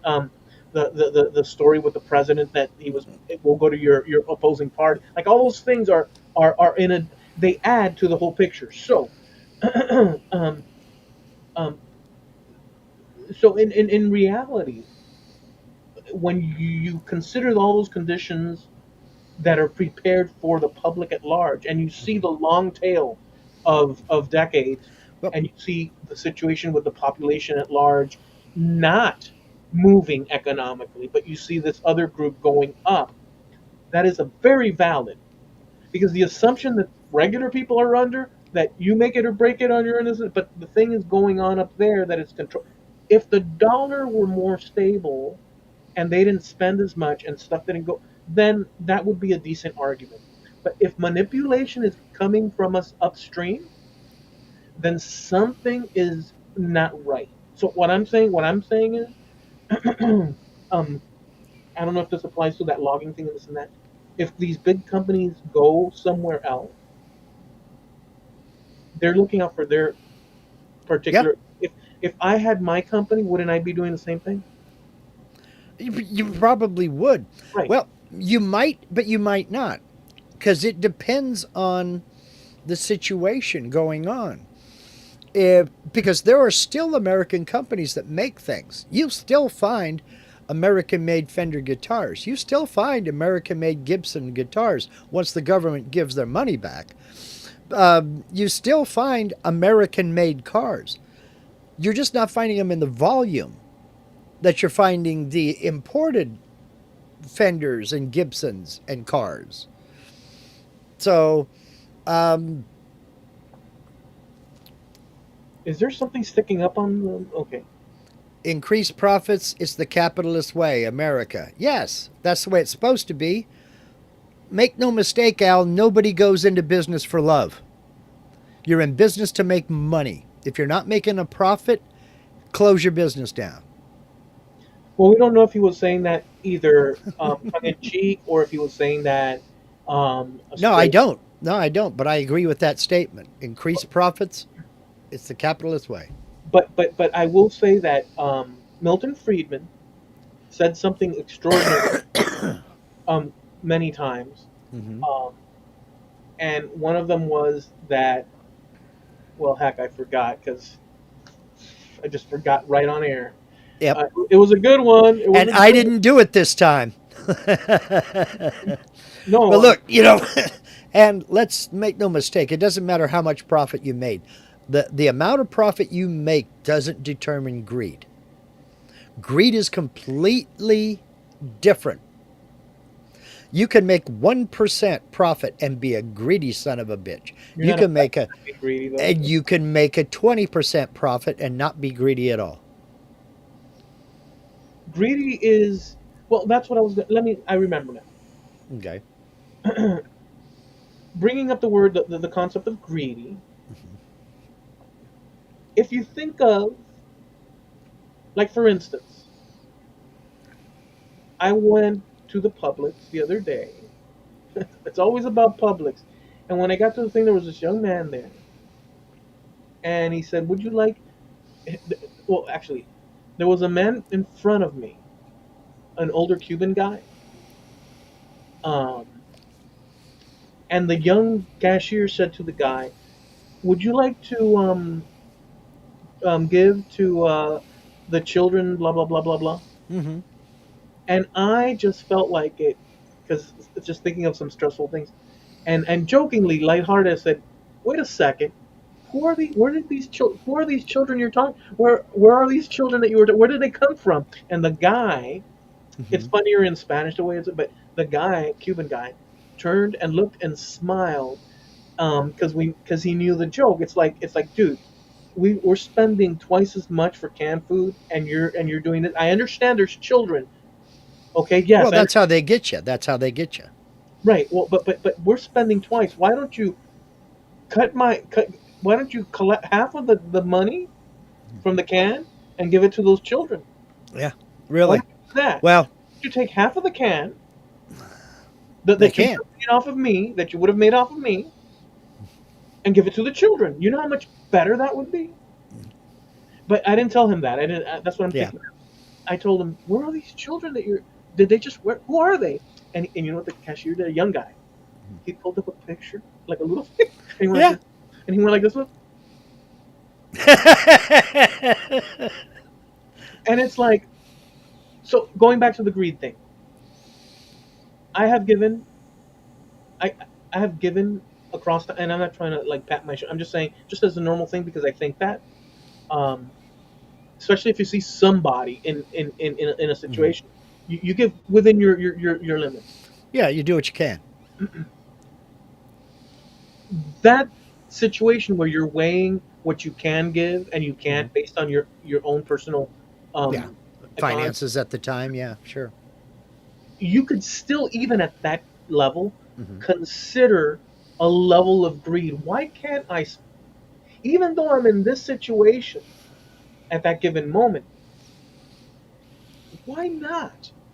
Yeah. Why can't I give that extra dollar? Is that extra dollar going to break the bank for just that Yeah. extra? Is Because, that going to hurt me? Yeah. but at the same time, that dollar is also representative. It just depends on, it could be a $10 situation, it could be a Hmm. $50 situation, but that dollar, depending on the person's independent personal situation at a given moment, depending on the factors around, they could opt out of involving themselves in offering, and then the Yep. next time, so there's a fluctuation situation. So now, could you call that, there's levels of greed or Hmm. levels of I can't do it? You can call it whatever you want. But Sure. now going to private companies, Friedman brilliantly said when addressing the greed question, he says, it is, or no, I'm paraphrasing. He says, is greed really a problem? Isn't it greed? I'm paraphrasing terribly. Isn't it greed um, that makes a president of a company, or the founder of a company, um, want to better himself, his lot in life, or produce things? Isn't it his greed? You can call it greed, his ambition to get up Hmm. and go and do something, and then hire people Yeah. that he pays money to produce products that people come and purchase, and he makes money and stuff. And then Friedman says, this person you might call greed, and it might very well be, but through his greed, his or her greed, a item is put on a shelf that it could be ketchup bottles, or it could be any number of things that are technical, Hmm. Yeah. maybe a specific sort of computing device Hmm. thing, or who knows, measuring something. He's putting things out there Hmm. through his investment and time Hmm. that produces jobs for people, and their families, so they can purchase more food in other industries that Hmm. also do the same, and provides a product for a customer that would need only that customer knows Hmm. how much they need that product, or maybe they don't need it as much but they want, whatever the case. Hmm. It's through that person's greed, if you want to call it that, Hmm. that all this happens. Now, this is this is Milton Friedman explaining this. He does it way better than I do. Now, what we're involved in here is a matter of degrees, and a matter of what is. If the question is it greedy, greedy or not? Is there a point where something is greedy, and it's no longer a benefit to society, or a balance between the benefit now is being harmed because the abuse is overtaking what benefit, like all those balances that occur in decisions for a company to either stay or exit or raise their prices or lower them, all that all that. Um, we need those industries. We need to buy products so that we can, I don't know, Mm-hmm. mow the lawn because the blade or whatever. All that is needed because people need those things so they can then Yeah. produce other jobs for other people that other people spend on, and it's just a cycle. But the thumb is when that merger happens that you were talking about, where you have this regulate. Now, could it turn out that that regulation between those two people, that deal, ends up benefiting people? Of course. Does it? Can it end up that it ruins other people? Yeah, it can. It can be a mix Yeah. because of the decisions of the. I don't know how much intervention is Mm-hmm. proper because I don't know. I just don't know. But I do know that there's a thumb on the scale. There's a point. There comes a point. You were asking about that. Is there a point where we decide that it's greedy, and it is arbitrary? It's arbitrary. Um, if a person wants to open a restaurant, there are a bunch of regulations for that. Folks have found a way around that. They don't open a restaurant. They start a food truck. You notice more food trucks nowadays.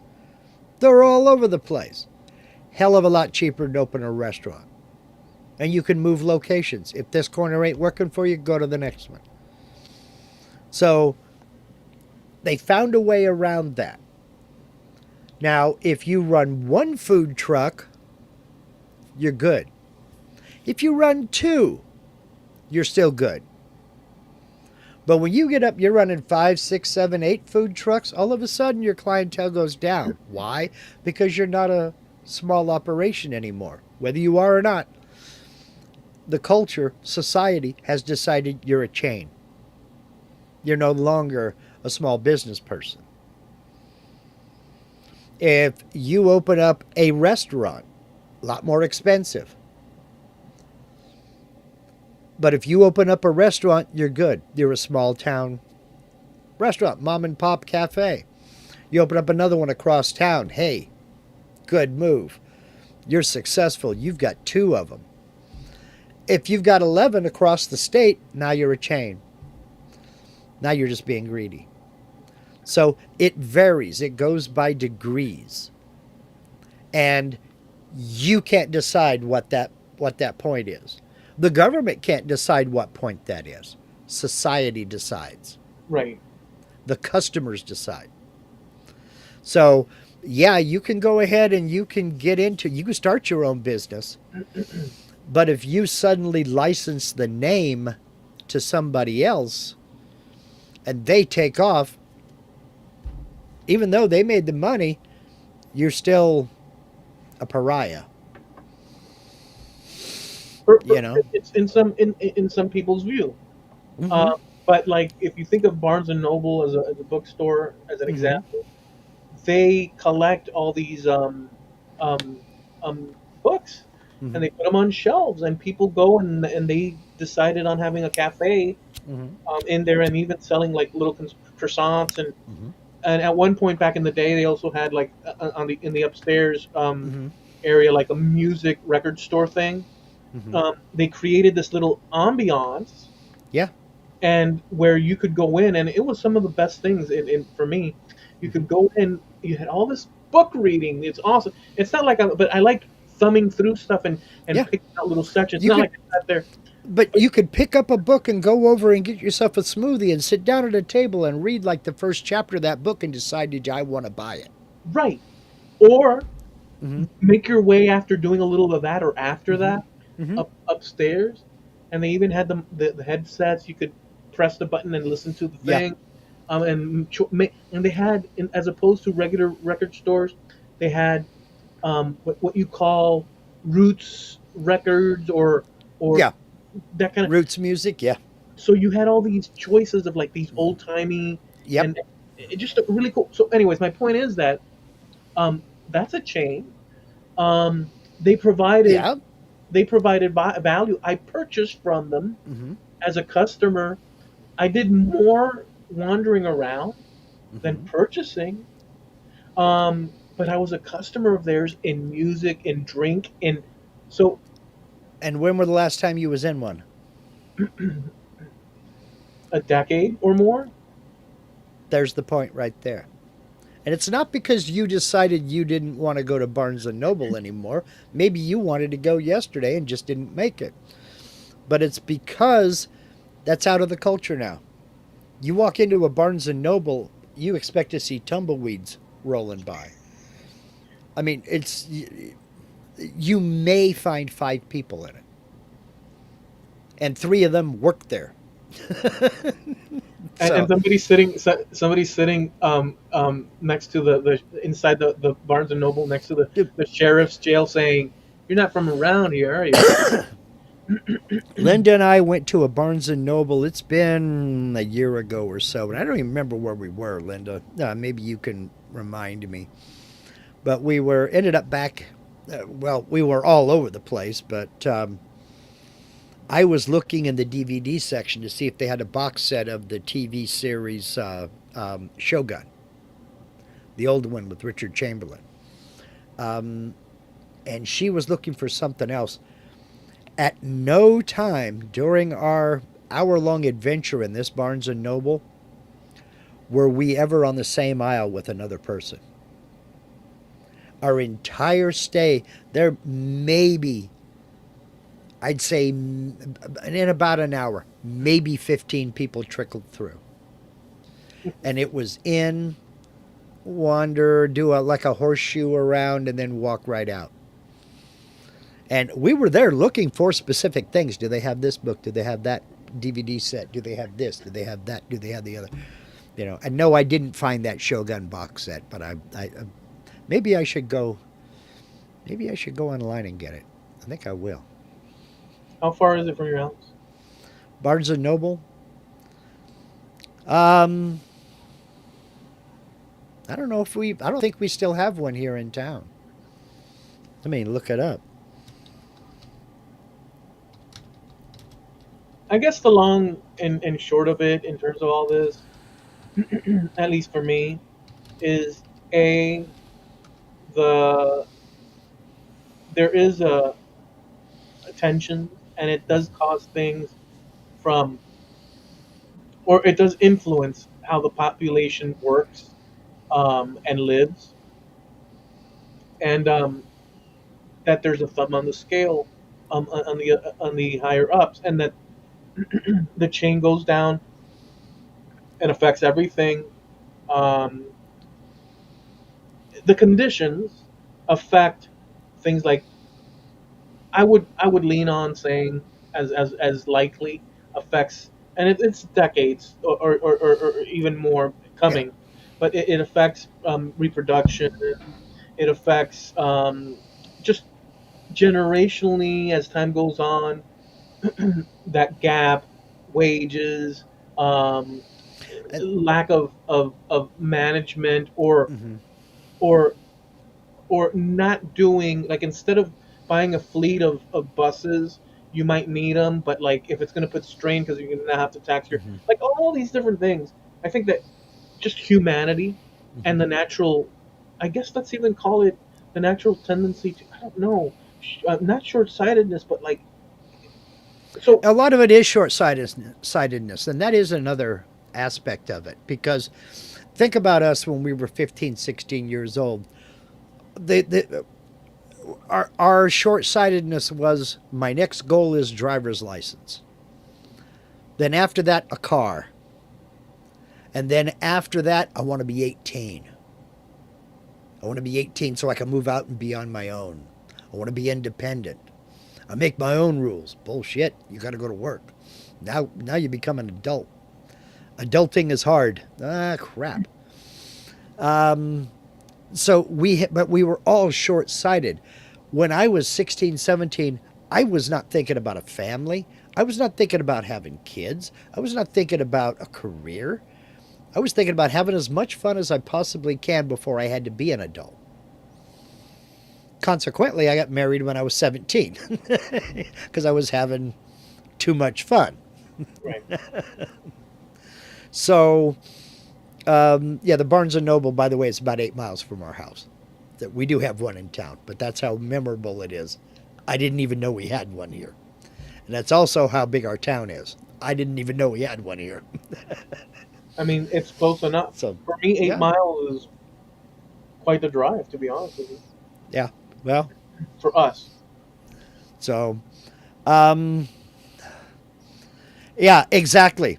Exactly, Jim. I tell kids graduating from high school that it's the end of the easiest times of their lives. And that's what I told my grandson. Enjoy high school because it's the best time you're ever going to have in your life. Because the minute you graduate, no, you don't have school, but now you got to be a grown up. Now you got to be an adult. And it's going to suck. I had good times after school. Oh, sure, I did too. Yeah, But we all had good times after school. But we also had to worry about work, and we also had to worry about punching the clock. No, we traded our school books for in my case, a toolbox. So, you know, because I can remember being up on scaffolding, scraping paint because we're going to repaint a house. I can remember scraping, flaking paint in the middle of the summer, thinking if I was still in school, I'd be out on the river or I'd be out on the boat on one of the lakes. I wouldn't be working for a living.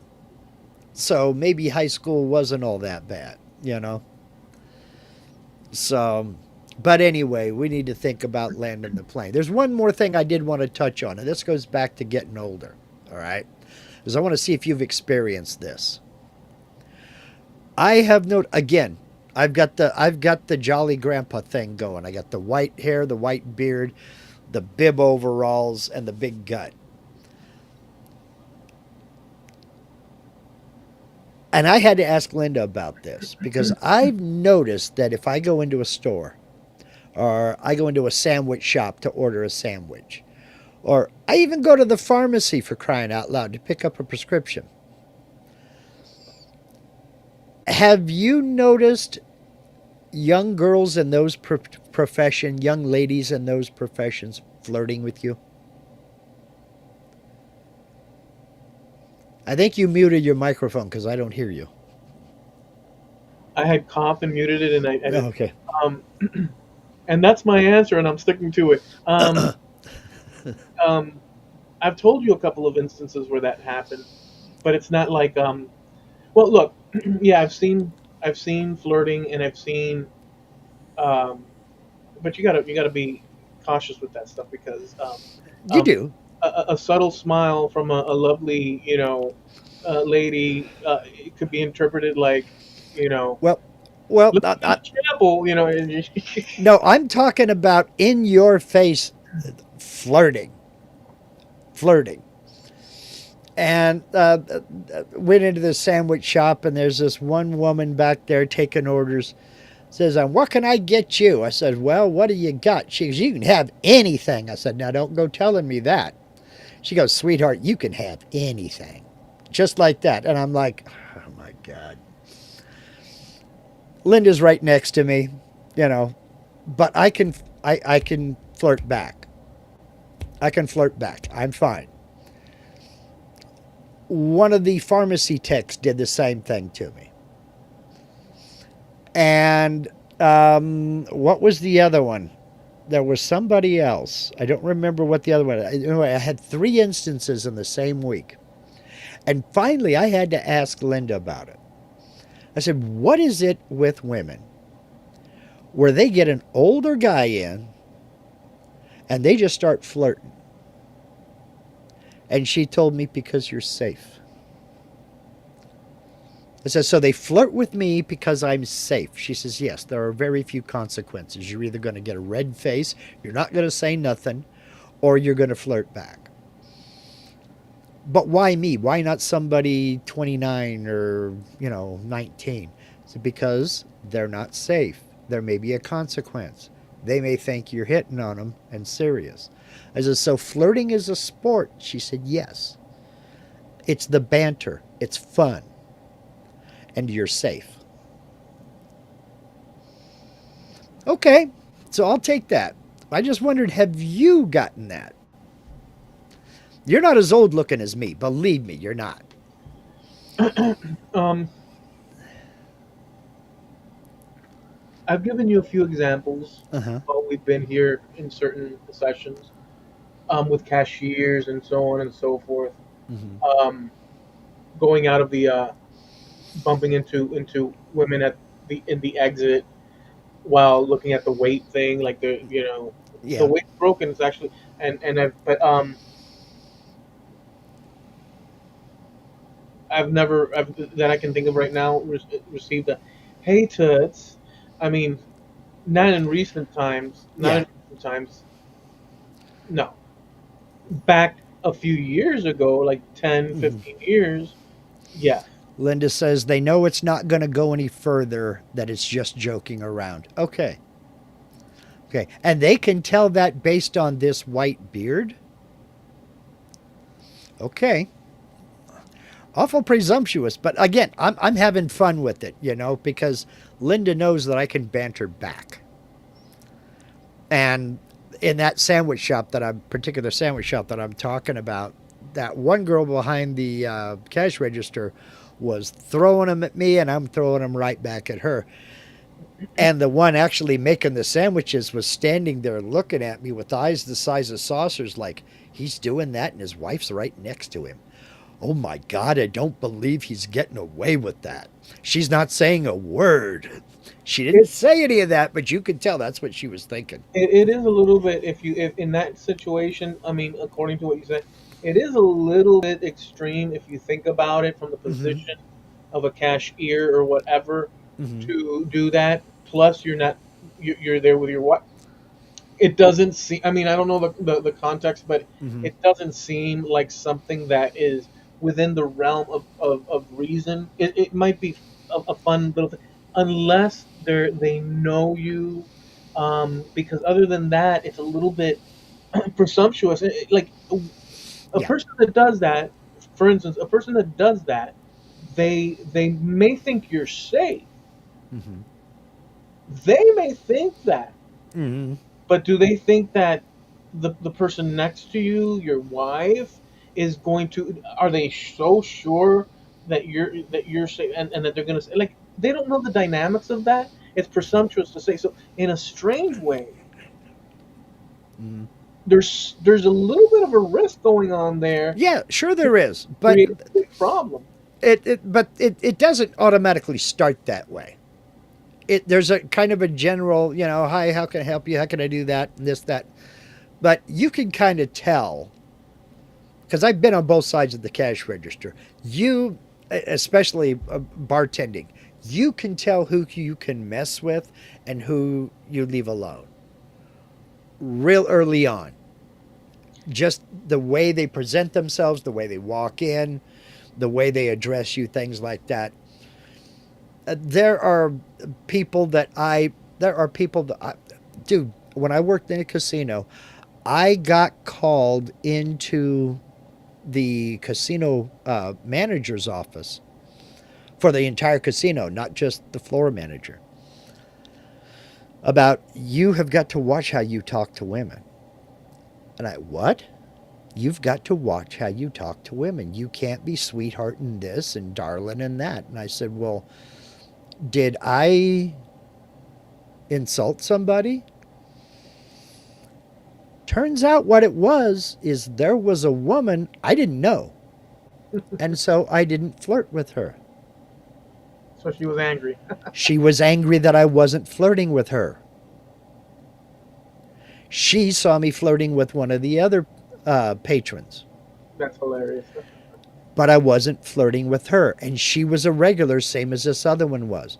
I didn't know her. I didn't know her well enough. I wasn't presumptuous enough. That's hilarious. So She was getting a you poor you service. do. So and here's my brain. You know what I did? I went to my little we had a little locker in the back room, and I had a little cup. I don't remember even where I got it. It had Tootsie Rolls in it. And I grabbed two Tootsie Rolls and I walked over. She was sitting down playing a slot machine. And I walked over and I sat down on the slot machine next to her. She's in her 50s.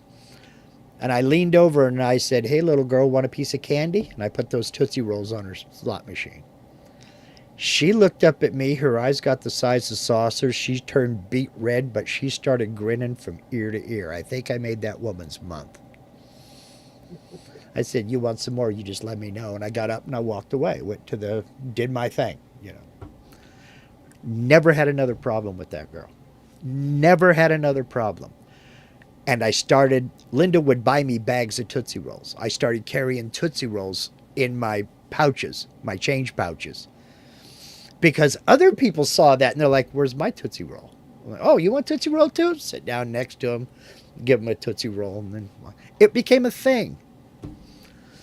And You they loved it. could have escalated it. Eventually, you end up with like a lasagna trays, like a cart. No, I wasn't after that, but what? Oh, yeah, I did. I also got called out because Linda, we had a little cafe, and Linda would come in and eat at the cafe every once in a while on her way home from work. And I got called out because somebody said they saw me touch one of the customers. What? No, no. I don't touch. No, I don't put my arms around. No, no, nothing. No, so they saw you pat somebody on the butt. Do you have surveillance of it? Yeah. Okay. Let's look at it. And the minute, that's Linda, that's my wife. Okay. Don't pat your wife on the butt. I said, "Sorry. It's just something I did. We've been married for however many years. I wasn't thinking.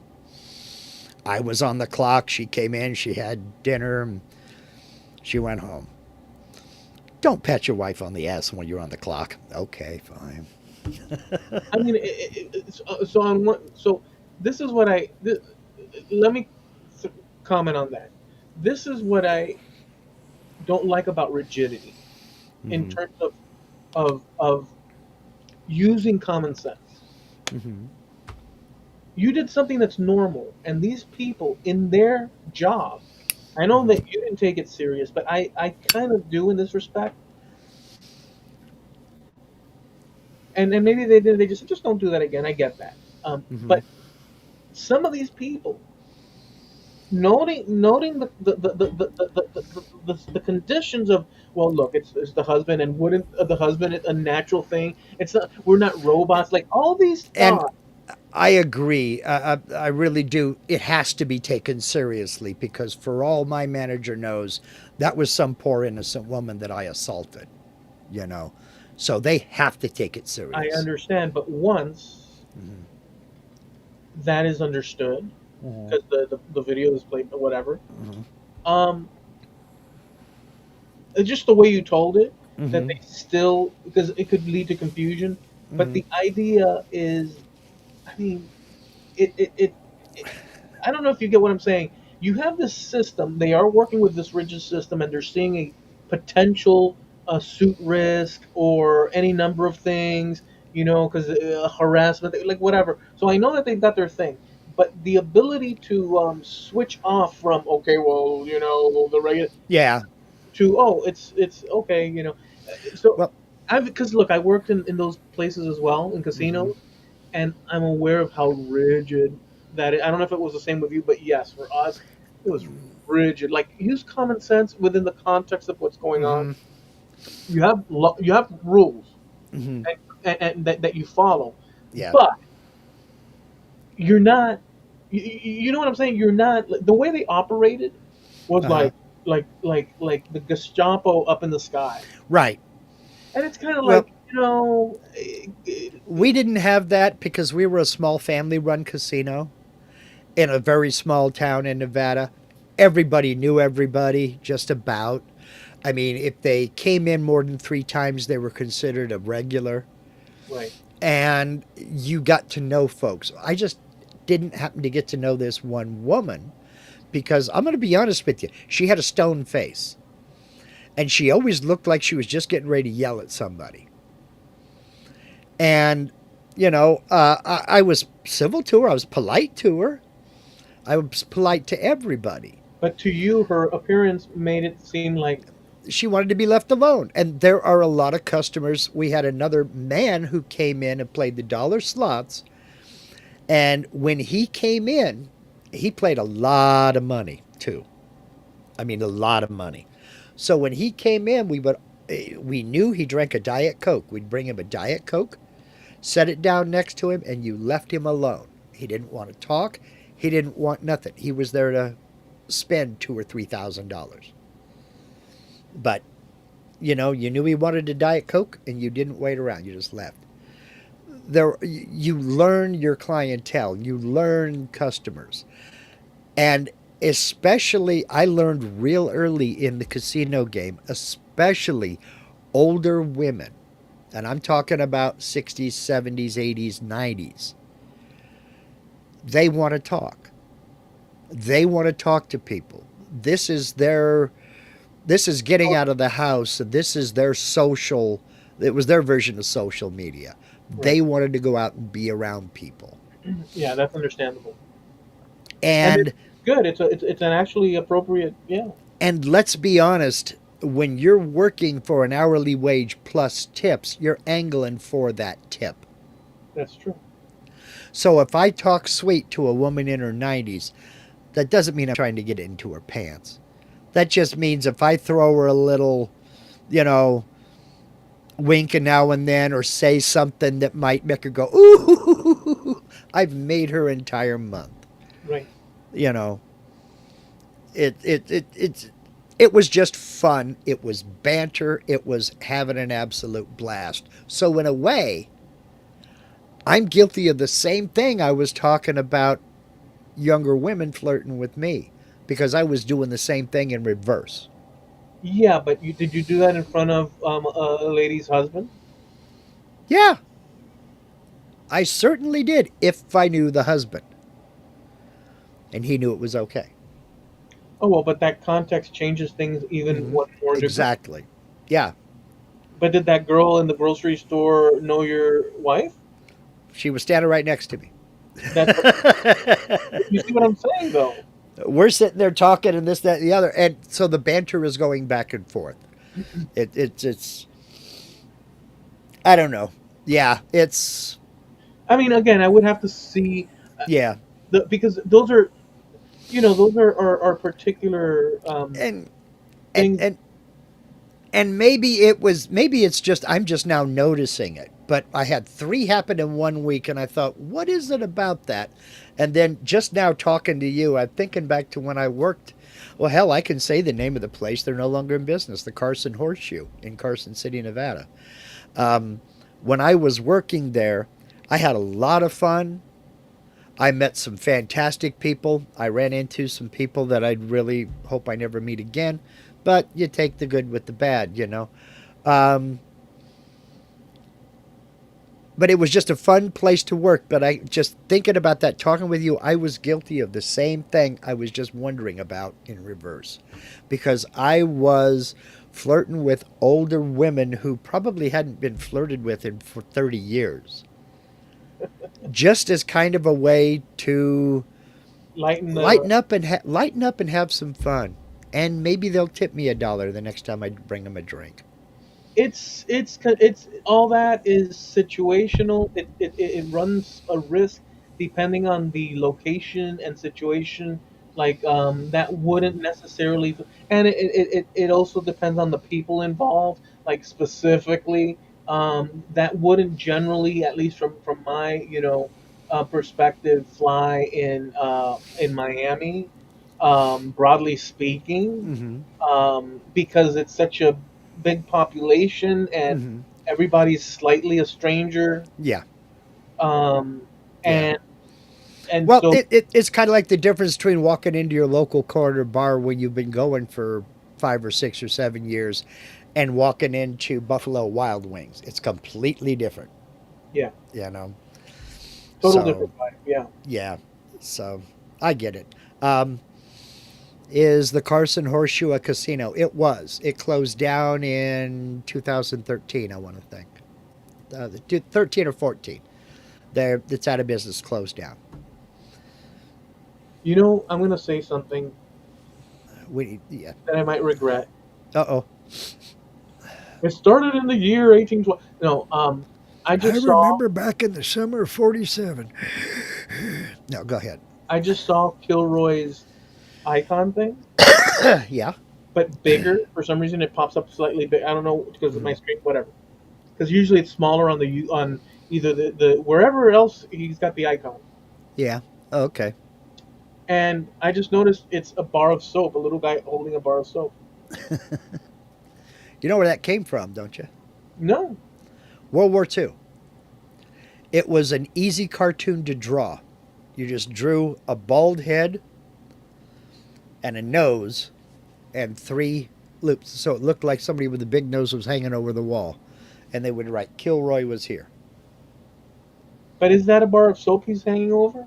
On this particular time, maybe it is. I don't know. Is that what that is, Al? Is that a bar of soap? But the graffiti looked like that. It looked like his. You had the big head, the long nose, the two eyes. Um, it was made out of glass blown from a friend that is a streamer in the UK. Oh wow, that is cool. That's cool. That is cool. That is cool. I've always seen it, and Mm-hmm. I've never. I'm going to be honest. I've never. I mean, not that it's a big deal, but um, it is his icon. But Mm-hmm. for the first time I looked at it, it was so big Mm-hmm. that my mind finally stopped to say, "Well, wait a second. What's going on with what are the details? What's the story behind this thing?" So now I know. Mm-hmm. I'll It's never. cool. I don't think I'll ever forget that one. Okay, we need to go ahead and land the plane. We ran late today. Okay, nothing that was said is Mm-hmm. particularly Mark's outlandish comments, Yeah. and same more or less, but Mark's outlandish um, reflect the opinions, thoughts, desires, will, expectations of our sponsor. It's just simply not true. So if you think that it does, you're wrong. Wrong, ladies and gentlemen. Now, with that said, we go live every Tuesday at 9:30 Eastern, 6:30 Pacific Coast time here on YouTube, and that's Trampled Underfoot podcast on YouTube. We also have a Facebook page, which is Trampled Underfoot podcast on Facebook, and we usually post either videos or pictures, images, and such of what we Mm-hmm. talk about, such as the lava that's spewing out there into the Kilauea, yeah. so check that out. And we also have a website, trampledunderfootpodcast.com. You can catch past episodes over there. Be sure to check that out. And we're sponsored by Harneal Media, your web solution. Look, if you're even thinking about a website, maybe you want to start a web store. Maybe you just want to start a blog. Maybe you just want to start a photo album page where you can put up examples of your work, your products, your services. So you have a, what would you call it? Not a collage. You have a, I can't think of the Mosaic. word. What? Mosaic No, I'm trying to portfolio. think. Portfolio. Thank you so much. Words are hard, people. Words are hard. But they're not hard for Steve over at Harneal Media. If you just want an online portfolio of the photos of the work that you've done in the past, no better way to do it than with a website. If you're thinking ahead and maybe you want to launch your own line of merch, Steve can hook you up with a print on demand company that'll take care of all the inventory, order fulfillment, collect state or federal taxes, VAT, all that stuff. You don't have to even sweat it. You owe it to yourself to get a hold of Harneal Media. Now, you're going to find a link to Harneal Media in the description of every live stream and every video on this channel. It's that way for a reason. So do yourself a favor, head over to Harneal Media, click that Contact Us button, and shoot Steve a message. That's Harneal Media, HARNEAL, media.com, sponsor of the Trampled Underfoot Podcast.com.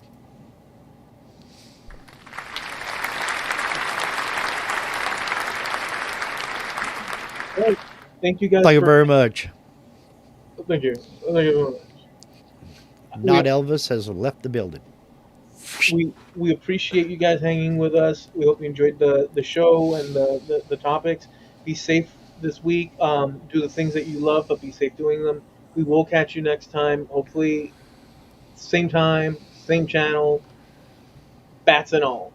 See ya. Go Batty.